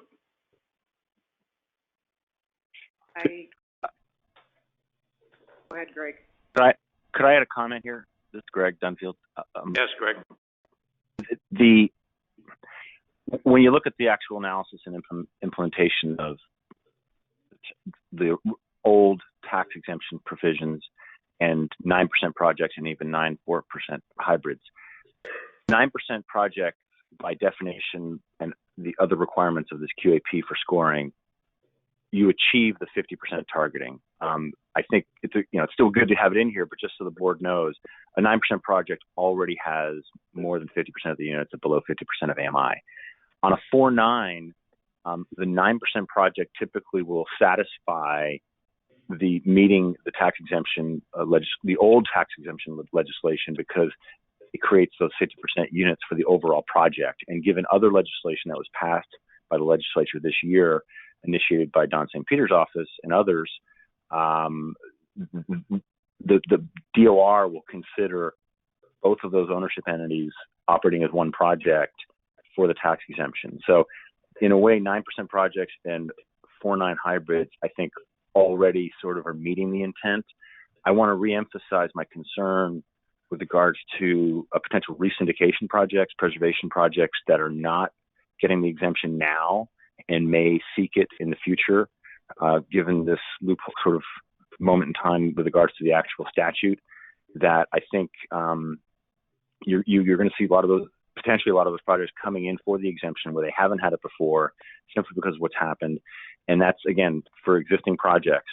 I think the direction this conversation is going with regards to trying to preserve feasibility for new bond projects is good and should be maintained.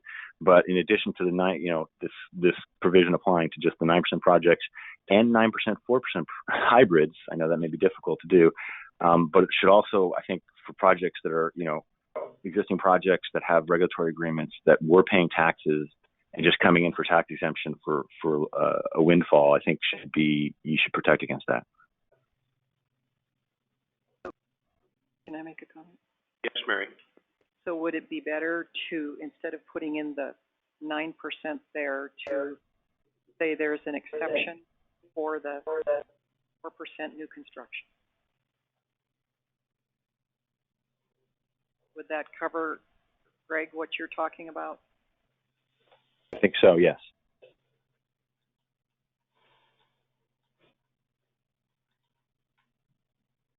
Mary, could you say that one more time, so what we would say is that Take for, out the 9% and then add an exception for 4% new construction projects. and for those 4%, 9% projects, this requirement would not apply at all. Is that what you're?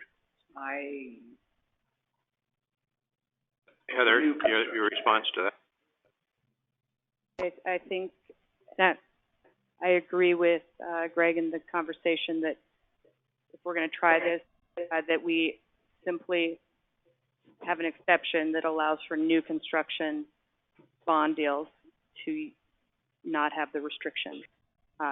Because a 4 and 9 is naturally going to meet it, and any project with subsidy that then automatically got the exemption could be, you're already meeting it with the most preservation projects, and it could be, there would be unintended consequences with outside owners. So I think the exception to this would be new construction, and we agree with that, in 4% only. Mr. Chair, I'd like to withdraw my motion. Is that okay with a second? Yes. All right. Mr. Chair, I would offer a motion on this page that we add the words that 4%, this section does not apply to 4% bond projects. New construction. Can you, I'm sorry. can you look at the language that Greg's, put up there? Yes, I can. It's really easy to read. This requirement does not apply to 4% new construction projects. That is my motion. Okay, so okay, it's been moved and seconded to adopt the language that, Greg has, inserted in the proposed language up above. Is there further questions or discussion from members of the board? Are there comments or questions from members of the public? Hearing no I think further. this is great. Excuse me? I just said I think this is a great addition. Thank you. Greg Gould? Just, again, I think this language appears in at least one more place in the QAP, so similar to our previous motion, would you consider a friendly amendment to have this change apply in all instances where it appears? I think if we make a change, to, the substance of the QAP, language, it will apply to any other subsequent language. I agree. Hearing no further discussion, all those in favor signify by saying aye. Aye. Opposed, same sign. Motion carries.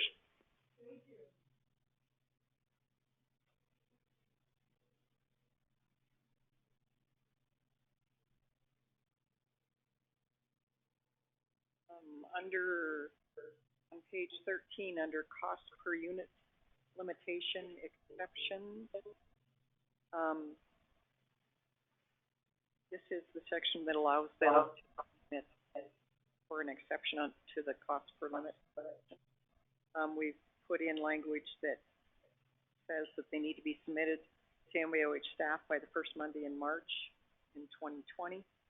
And that is so that we can view them and get them to the board before the board meeting on the LOI, or before the submissions of the LOI.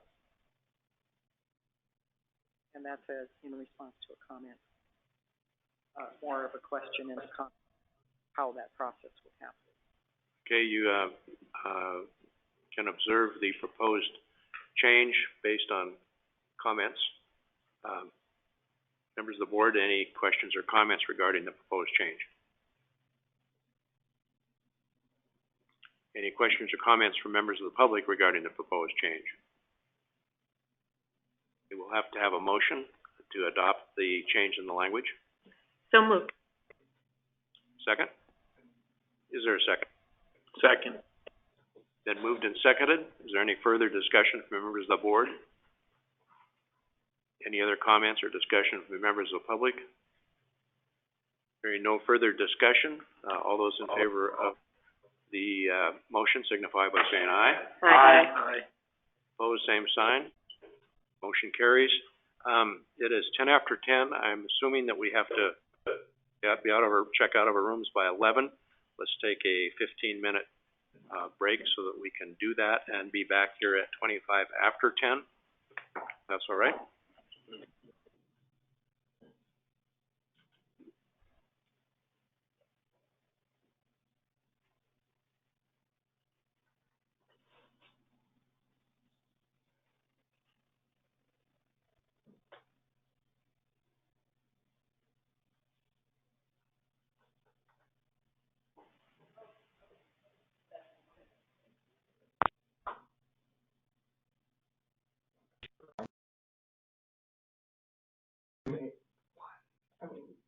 And yeah, she had to call or something, and Well, didn't you spend a lot of time on the phone? Hey, to Get it straightened so out? we're at page 15, under maximum rent.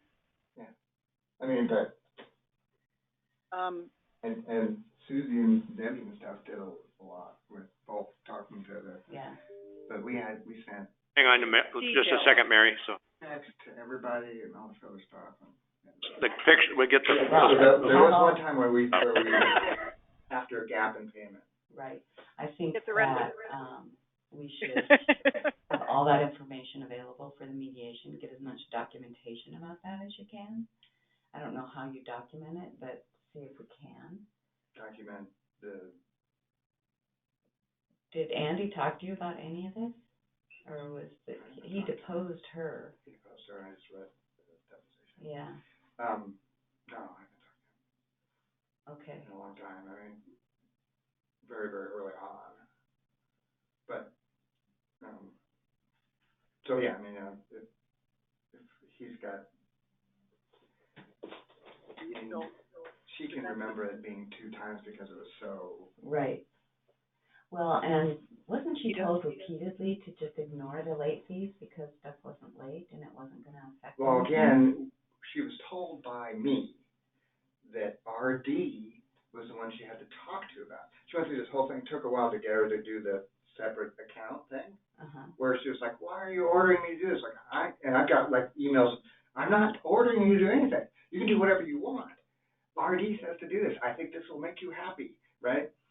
And it took months before she agreed to the solution, which was to have that separate box, right? Do you still have those emails? That's what I was looking at now. Let's take them to mediation. Yeah. Yeah, I kept all the meetings. I mean, we got all day. It's gonna be an all-day mediation. And we're gonna order lunch. We go in and say, no harm. I mean, we encouraged her to do all of this stuff. It was her choice not to do it. Well, how is that the housing authority's fault? That happened. On everyone, we're having some technical problems, getting the screen back up. RD had this other way of doing it. It was the local people that said, well, you could set up this separate account. Because the deal was, we didn't want to send the money, she didn't want us to send the money to her. Yeah, which would have been so simple. Right, that was our standard way, but because it would have been counted as income. And so, and RD wouldn't allow it in their program. So it's like, fine, we'll send it directly to RD. Or one of the things early on. Well, they're working on that. I think we can do this old school. We have the that's the payment, but it's not enough, and so they copy with proposed changes in it, so you can move on to. So then the second check didn't make any difference. Page And so 15 then of they had to home rent. late thing, because I'm sorry, this is unable to- Greg on the line. There's a background conversation going on that's quite loud, and I'm not sure those people are aware that they can be heard. touch the money. Include the verbiage So that it's the fine. maximum that. increase. Send a letter out to all of them saying, here's this solution that RD, you gotta check in with RD about how it works, but tell me what it is. So what was the proposed change in that? That we added for existing tenants. The last couple of. For existing tenants, all right. Yep. But I don't know why RD didn't tell us. Response to a number of comments that you had. Yeah, and it was our intent, we just. Okay, so we'll make a change, to amend the main motion to include that language.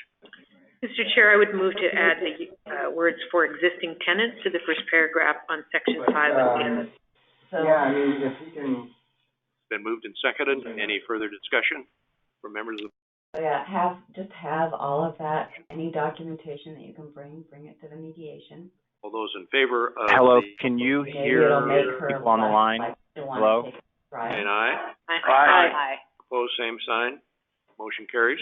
Because there was no Hello, intent. can you hear people on the line?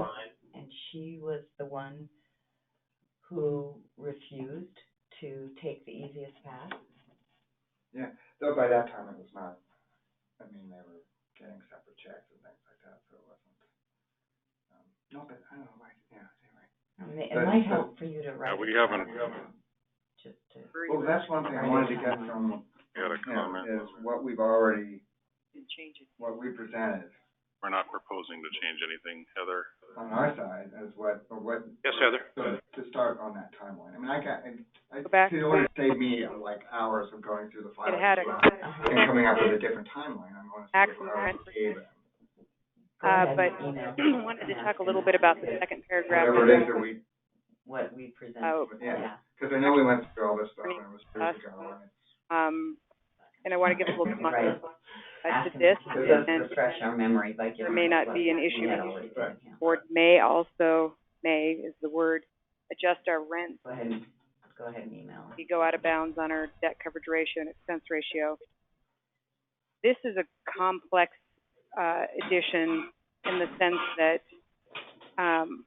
our debt coverage ratio and expense ratios will go all over the map in an existing portfolio. And this is where I'm being very specific in the comments about looking at our developments not on a one-off basis, but as a portfolio. As at times, we may pay off our debt, and we would have 3.0 and be out of bounds, but we would refinance that property instead of trying to re-syndicate it and using the 9% round.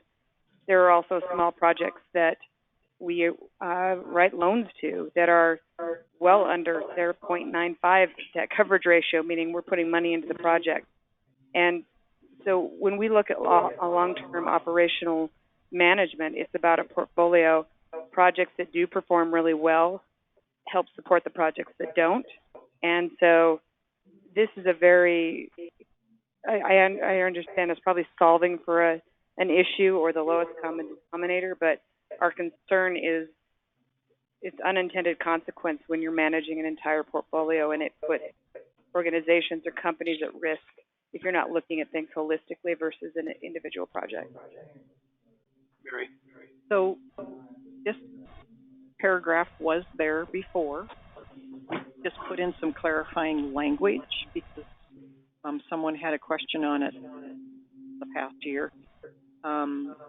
And it's intended that when a project comes in, say at 8609, but when a project comes in at 8609 and their debt coverage ratio has gone way up compared to where it was, that for the project to be, we are tasked to only award credits to make a project financially feasible. So we could do two things at that time: restrict the rent down to lower than the maximum, or take some credits back. I mean, that's what we should do, by what to do. We have to restrict rents to less than the maximum. And like I said, maybe this should be at final allocation. There's maybe those words should be added there. What words would be added at what particular At point in the final sentence? allocation. Final allocation would be added where? At the beginning of the sentence, at the beginning of the paragraph. Heather, would that satisfy your concern? If that was the intent, that definitely solves the unintended consequences of year 7, 9, 14, 34, age 15. Yeah. We're okay with that. So at the beginning of the sentence, if it said at final allocation, the MBOH board may also require. Mr. Chair, I move that we adopt the language as stated. Second. Okay, it's been moved and seconded. Any further discussion from members of the public? Any further discussion from members? Can you hear the members of the public online? Yes, we can hear. Okay, sorry. just a note, I mean, I don't know if the webinar is working, but I have been raising my hand. I don't know if someone's monitoring that. I think it's fantastic what Mary clarified with regards to the moment in time when their concern is the projects have a high debt service coverage. They should have to either increase the amount of debt, lower rents, or have credits taken back at that moment in time. I think just to echo Heather and Homeward's comment, when we look at a portfolio of properties, you get years 5, 7, 9. Every property takes a different path, and some become very challenging, and some are very successful. But I think this sort of addresses the concern I had. Thank you. Greg, you're not suggesting any language other than what's been included in the motion here? No, I'm not. I think that addresses my issue. Okay, thank you. Any further discussion from members of the public? Any discussion from members of the board? Hearing none, all those in favor of the motion signify by saying aye. Aye. Opposed, same sign. Motion carries.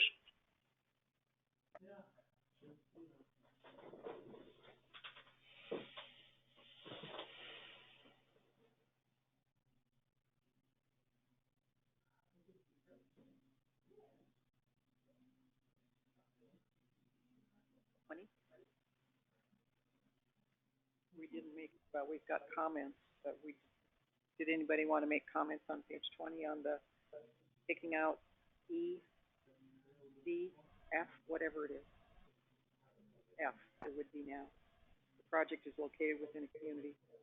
And the comment we had was from Travoy, so. Would it be possible to go back to page 16 and look at B, utility allowances? Are we back on 15 now? So we're back on page 16 under what, Bob? Number 8. Number 8, utility, okay. Gotta push your button, love.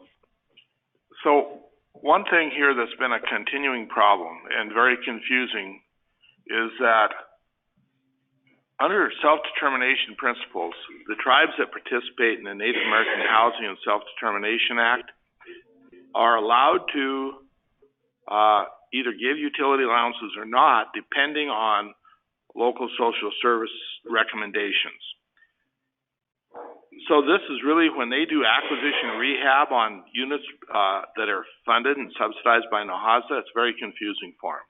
Would it be a big impact to defer to the HUD rule or expand the HUD description so that NAHASA units have the flexibility of either providing a utility allowance or not, instead of requiring them to use the Section 8? So are you saying, I'm not sure what you're saying, so are you saying that it allows you to decide whether you're going to pay the utilities or the tenants are going to pay them, or?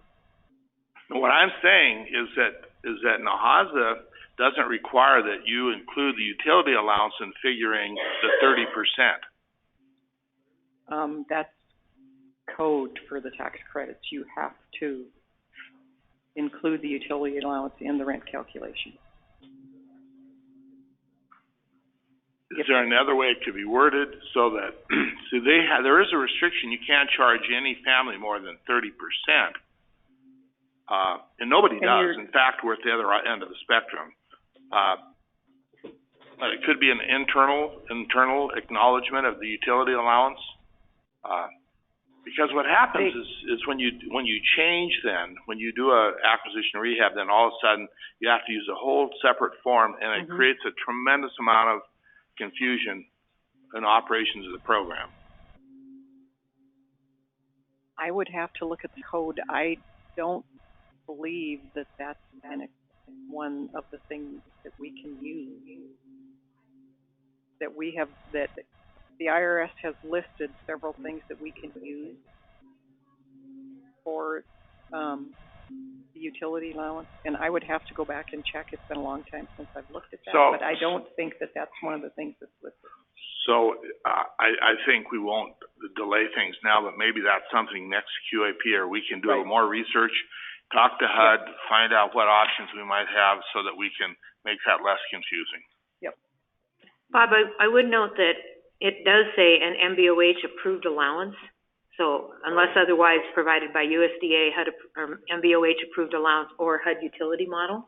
So perhaps we could, as a separate action, address approving the tribal utility model or something like that. Just suggesting that that might be something that we can do under this QAP, no language change I think needed. that's probably a good idea, and that is the anticipation of HUD to do it more holistically based on other other services provided by the tribe so that, they're not locked in. Yeah, we can look further into that, see if that's one of the things we can do under that.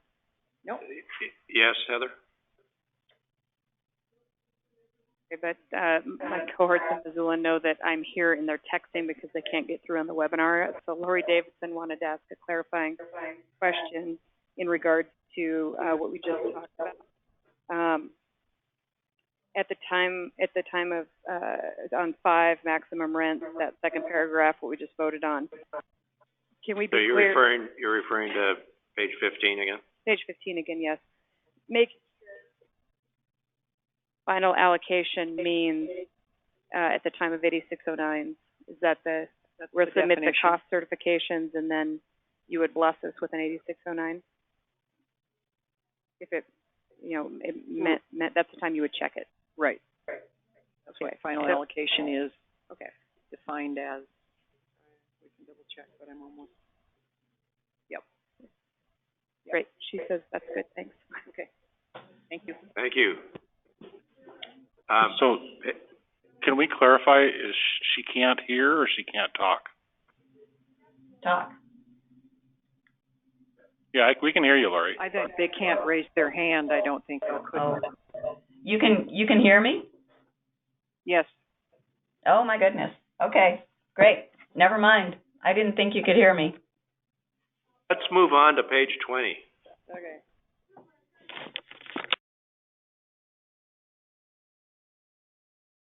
I think we're looking to see if anyone had comments on that. On the removal. Okay, well, let's move on to the next one then. Mr. Chair, before we leave, I'm not sure what the language. You want to go back to 15?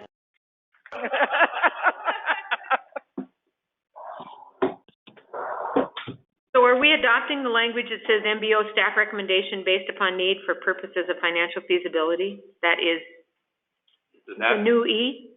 That is in the version that went out for public comment is included in the main motion. Yes. Okay. Just to comment on the award stuff, we may need to take a look at, you guys moved the board meeting forward and we had to move it late. We're shorting ourselves time, but that's a discussion. Pardon me? On the award day, it's not actually in here. It says the late October board meeting. It got moved up a week and we already lost a week on that. So for application review, just a comment.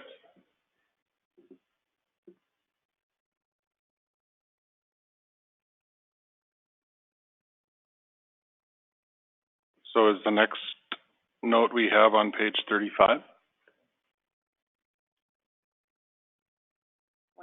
27, and I missed it. This is Gene Lure. Could I ask a question about your 130 boost on page 20? Certainly. I think Greg Dunfield had earlier indicated that extending that boost availability to 4% deals where it worked may be advantageous, and I'm curious about whether the language on page 20 allows that. The federal code does not allow us to do a discretionary boost on 4% bond deals. Just anywhere, Mary, so you can't, okay. Nope, can't do it anywhere. Thanks, Gene. There is legislation. Hopefully that'll move. Back to 27.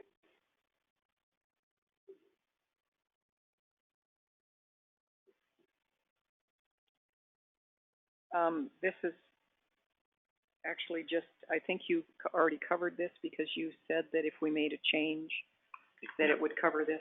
Correct, okay. So this is included in, a previous motion. Right, in the applicant's definition. All right, thank you.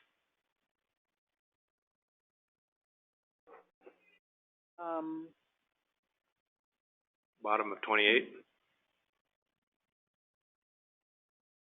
That's just if a change is made above. So we had comments from Travoy that they want to still do a full market study because they feel it would cost them more money to do a mini market study and then a full market study. Really, they can have, if you want to do a full market study, you can do a full market study and have the analysts fill out the paperwork for the mini market study. We only want to get the mini market study because if we get a full market study, we've got this much paper. And we have to review that if we get it. So the developer is not precluded from doing a full market study, just don't submit it, submit the mini market study. Correct. Okay. So clarify that with them, Mary. So they, Clarify with them. with Troy Voy, just Yeah. to make sure they. Okay, will do.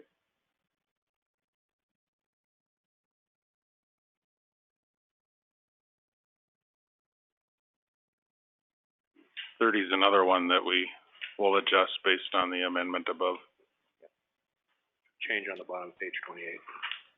Change on the bottom of page 28. That's the same. If we had changed the above language, we're okay there.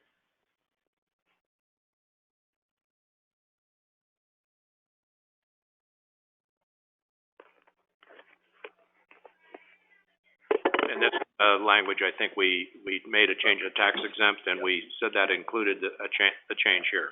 Yep.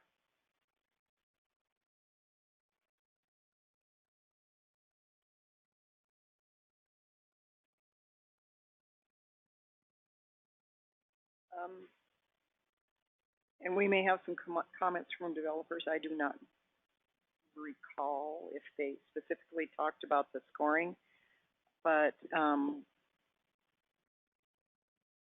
we left something out. There's a clarification I would like to add under income averaging targeting for 4% tax credit application. So where it says 40% and then the next line or the next column says 10% or greater and 20 points, that should say 20, 30, or 40 instead of just 40. So if they go below the 40, they're still getting credit.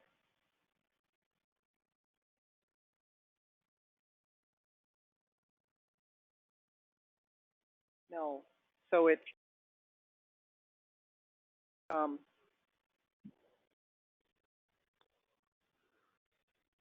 right, on the 4% side, yeah. It should be 20, 30, or 40. That would be a clarification from staff.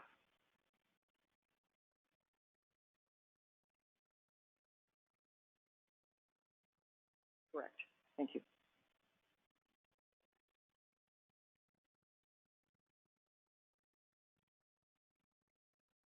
So moved. Second.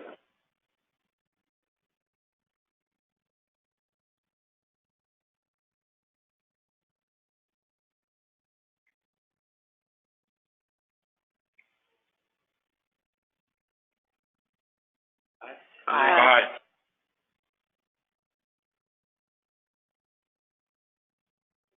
Okay, and then on what appears to page 44, there's no, oh, I wrote over the top of the page number.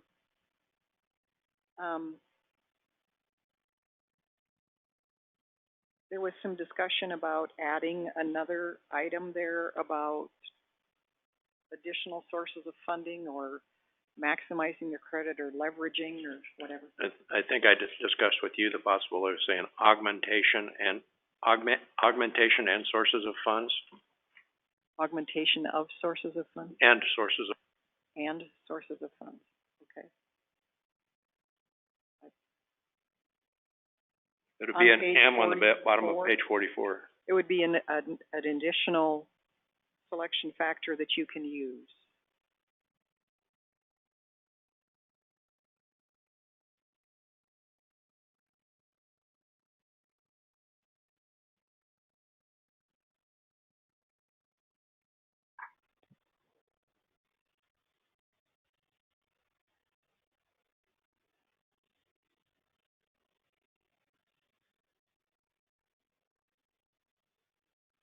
Well, originally Mary, suggested the use of the words leveraging, which to a layman would mean, do everything you can to add additional units, et cetera, et cetera. But from a financial, technical, point of view, that's more debt. So we were looking for another term that would cover the layman's term of leveraging. And so we looked on the thesaurus and came up with augmentation. Whether that works or not, I don't know. And that. Do you guys have any?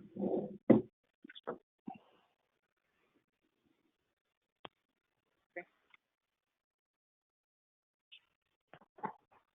It's not augmentation of sources of funds, it's augmentation and sources.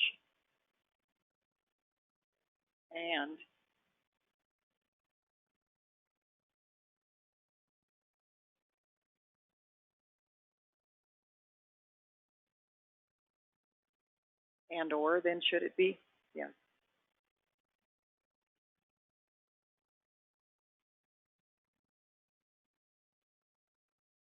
I'd move adoption of the proposed language shown on the screen. Second. Should it be augmentation of and or, actually?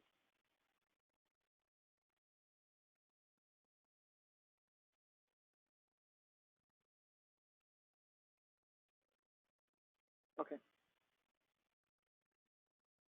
Okay, members of the board, any comments or discussions of? Members of the board, any comments or questions regarding the proposed language? Are there any public comments or questions from members of the public? Okay, no further discussion. All those in favor of the motion signify by saying aye. Aye. Opposed, same sign. Nay. Motion carries.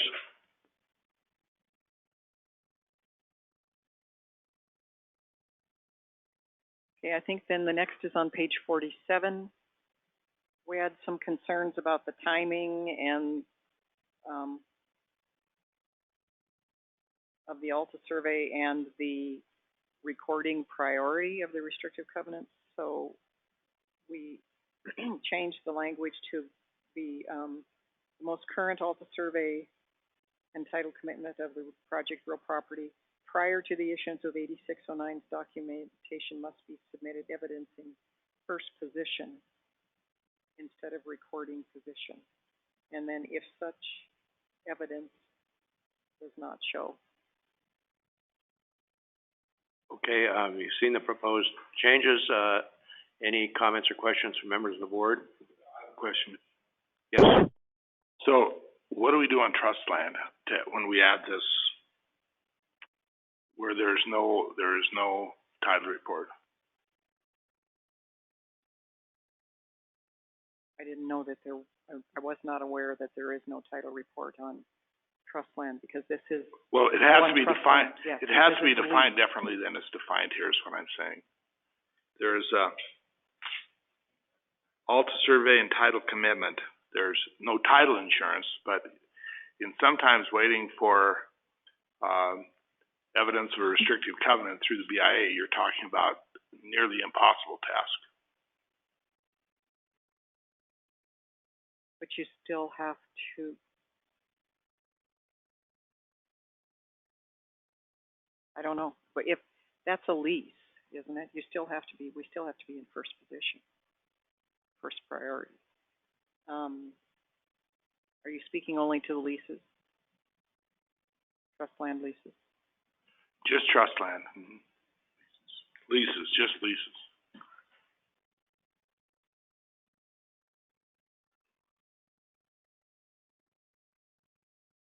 So could we do an exception under the Alta survey and the title commitment for an exception for trust land leases?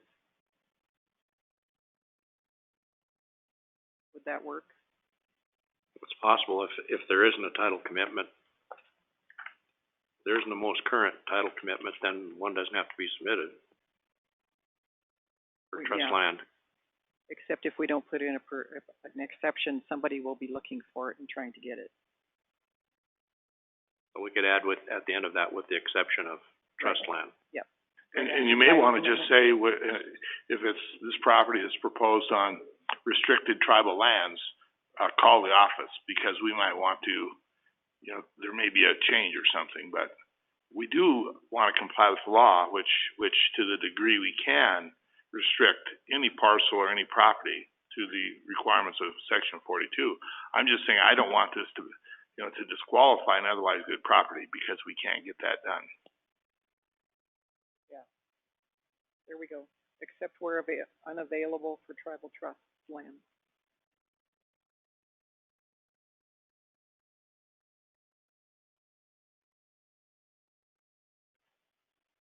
Any further comments or questions? Bob, that's a good catch. Are there any further comments or questions from members of the board? Any comments or questions from members of public regarding the proposed changes to this section? Chair would entertain a motion to adopt the language, both that's shaded in pink and the new purple language there. So moved. Second. Okay, it's been moved and seconded. Any further discussion from the board? Hearing none, all those in favor signify by saying aye. Aye. Opposed, same sign. Motion carries.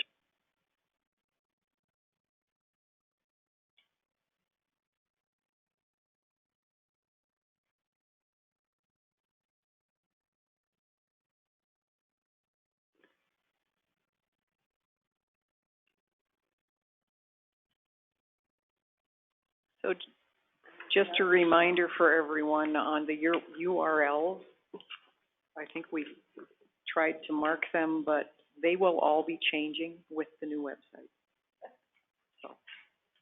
Okay, folks, we've gone through the QAP, which is the subject of the main motion, made a number of amendments to it. The next step is to adopt the main motion as amended. Is there any discussion from members of the public regarding the main motion to adopt the qualified allocation plan for 2021 as it was distributed for comment with the amendments? Are there any comments or questions from members of the board regarding the same? There is no further discussion. All those in favor of adopting the 2021 qualified allocation plan as amended, signify by saying aye. Aye. Opposed, same sign. Now, I think, Mary, regarding the income averaging question and the 58%, we're going to be distributing out to people. And we'll distribute a document and put it out for public comment. We may try to have a meeting with everybody ahead of that to kind of flush some things out. And then the board will have an opportunity. We have a meeting in September? October to review them. Okay. It won't be a voting thing. Okay, but we're going to give the public an opportunity to comment on that. Okay, thank you.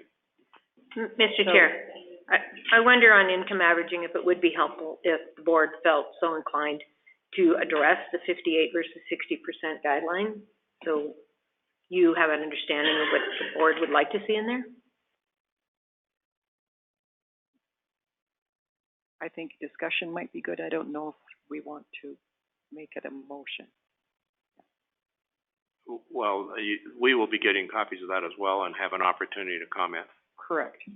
Okay, and then if we feel it obliged that we want to get involved, we will. Okay. Okay, update. All of you probably remember who Janine Moss is. Janine is now working half-time for multifamily. We're using a lot of her expertise on existing documents and stuff, and she will be doing backup for a lot of the processes that we do. And then House Bill 16, the ARM, I believe, I want to say this is September 14th when it will be released or become law.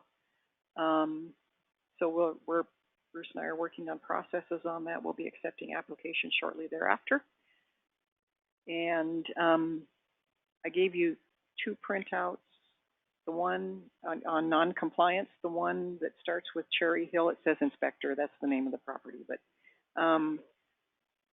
is from early May till the first week in August, and then the other one that starts with Bridger Apartments 2 is the time in between. And you will get another list for the whole year with a list pulled out for projects that for entities that are in the application round at the sometime between now and the board meeting. Mr. Chair, if I could ask a question about this? Yes. So I'm looking at the Superior Commons and Two River Place where the secondary bedroom had a blocked or unusable egress. Is that something the tenant did? It's on the first page. Most likely. Okay. Yeah. All right, so the tenant moved a dresser in front of it or something like that? Big Okay. bed that she can't get over. Yeah. Thank you. Most often that's what the egress problem is.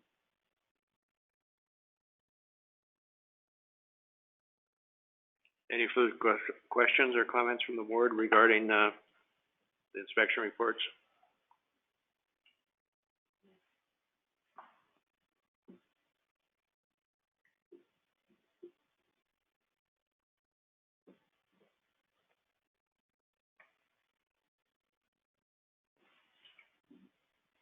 What is this agenda item that's up here now? For operations. Oh, operations, okay. Mary, thank you, and I wanted to thank Alex and Heather, Lori, and Jean and Greg for all of their comments and assistance as we went through the QAP. It helped a lot, and I appreciate it. Thank you. Cheryl. Cheryl Cohen, Operations Manager. We have a pretty short update for you. First, we have a resolution for the board's consideration. The attached resolution is to authorize staff to act on behalf of the Board of Housing when we become an approved seller servicer for Freddie Mac. This resolution is required to be filed with Form 988 SF HFA as Exhibit A, and the form is attached for your information. Staff recommends that the board approve the attached resolution.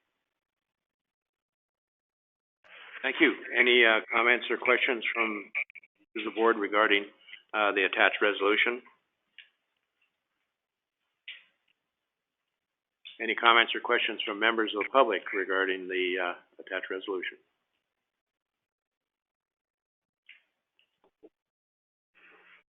Chair would entertain a motion to adopt the resolution. So moved. Second.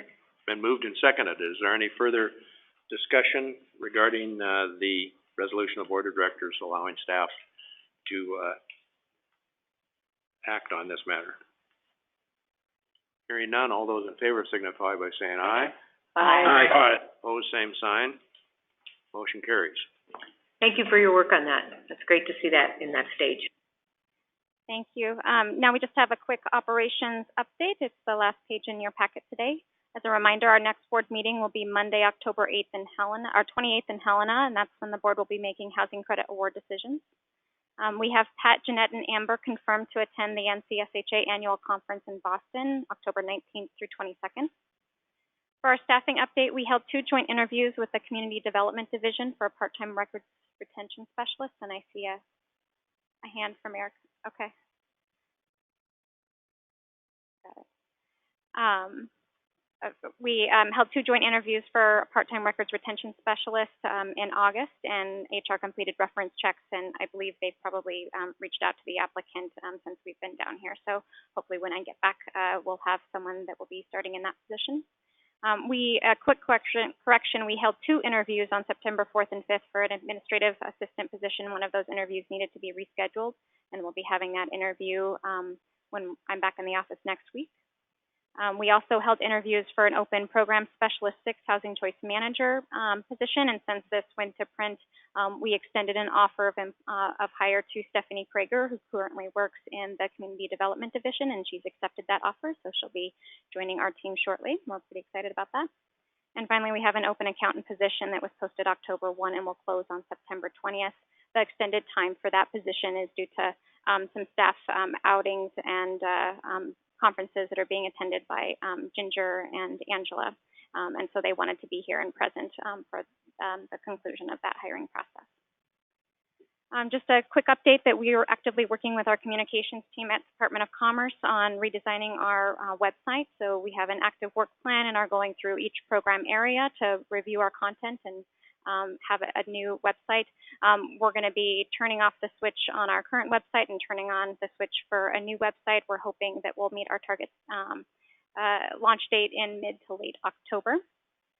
And it's been exciting because it includes some collaboration with the Commerce Community Development Division on some shared pages. So rather than us each having separate community partners and fair housing related content, we've merged our content to provide fit ease for folks that are coming to our site. Procurement, we've had some miscellaneous amendments and contract renewals, and we're still striving to release a draft of request for information for third-party QC vendors at the end of Q3, but we're a little delayed on that, so that's something that's still on my agenda to get going. As we discussed yesterday at the Board Strategic Planning, we did do a funding application to HUD's Mainstream Voucher, NOFA. Mainstream vouchers assist non-elderly persons with disabilities, and there's a variety of target groups listed here. The NOFA encouraged public housing authorities to develop or continue partnerships with health and human service agencies to provide participants with voluntary supportive services and to increase program access. This application really would not have been possible without our partners at the Department for Public Health and Human Services, support from the Montana Continuum of Care, the Montana Healthcare Foundation, Corporation for Supportive Housing, and we also received over a dozen letters of support from community partners, including other local PHAs. So just wanted to give our thanks to all of those that were involved in that effort. And finally, a quick update on our GSE seller servicer approval work plan. On August 15th and September 5th, the homeownership finance and quality control staff collaborated to evaluate our expanded lender recertification process. So this included reviews of lender financial statements, lender quality control plans, and investor scorecards. And the purpose of those reviews was to identify which participating lenders are currently approved seller servicers with GSEs, and to identify potential financial or compliance risks, and to highlight internal process changes that we may need to do to align with GSE third-party originator oversight requirements. And we completed our second monthly operational call with Freddie Mac at the end of last month, and we still have reoccurring meetings scheduled for September and October. So GNR, our contact with Freddie Mac, provided us a really great list of Freddie Mac specific training, so we're going to be getting those onto our training schedule for the fourth quarter. As you'll see, we had the resolution to keep us moving ahead on that process as well. And with that, I'd be happy to take any questions from the board. Thank you, Cheryl. Any questions from members of the board? Any comments? Yes, Bob. On the last point and the work we're doing now with Fannie and Freddie, are we able to take advantage of any of the duty to serve directives from the administration and Congress to those GSEs? Yeah, both GSEs have specific programs for housing finance agencies that are in line with those duty to serve. Freddie's rolled out some changes recently with their duty to serve requirements for income targeting. And I know Freddie was in conversations with FHFA as well on how that would impact their programs for specific working with HFAs. So we're waiting to hear updates on that.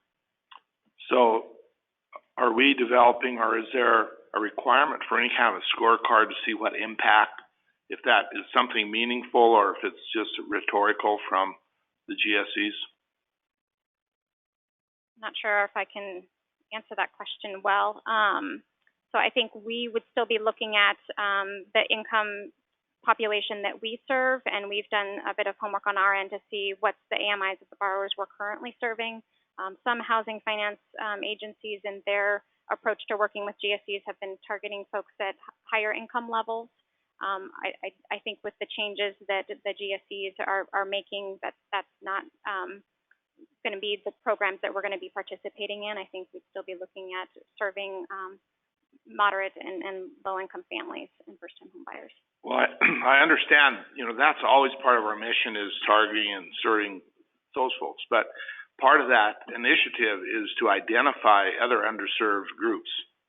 Has there been any specific initiative to identify within the state, which would be helpful to us, pockets or places where there are people that are not adequately receiving federal assistance?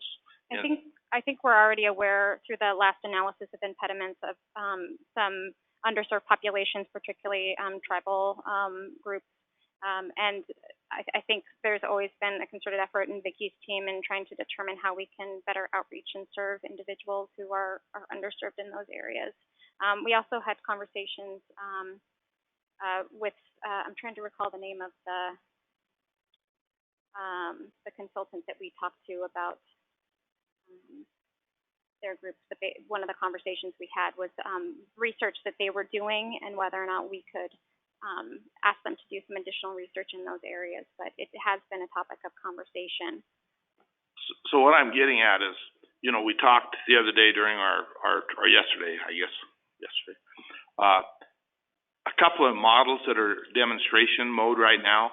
I would just hope that you would keep your eyes on those, where we can develop some CDFI and other potential for getting access to.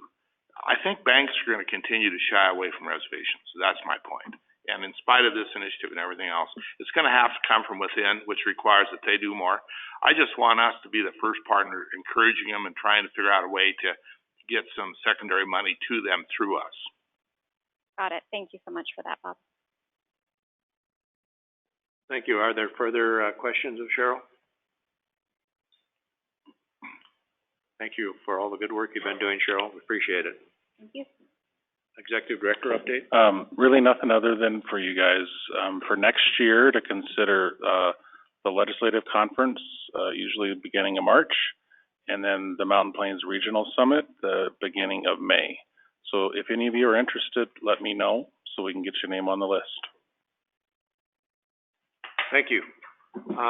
One more opportunity for anybody who might have a comment or want to raise any issue that's not on our agenda but within our jurisdiction.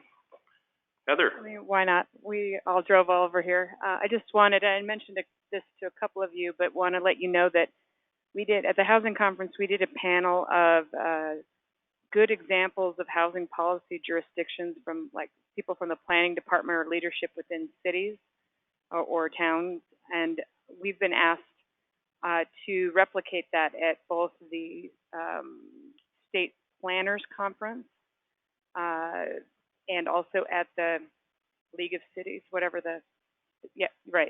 So we're gonna replicate those panels because housing and affordable homes was such a hot topic now, and that's just a switch in the last 20 years and pretty exciting. So I just wanted to pass that along to you guys that they're going to be talking about housing policy and how to better promote and make things more accessible. So it was just really a nice, refreshing change, and I wanted you guys to be aware of that. Thank you. Anything else? If not, we can adjourn the meeting. Thank you, everyone.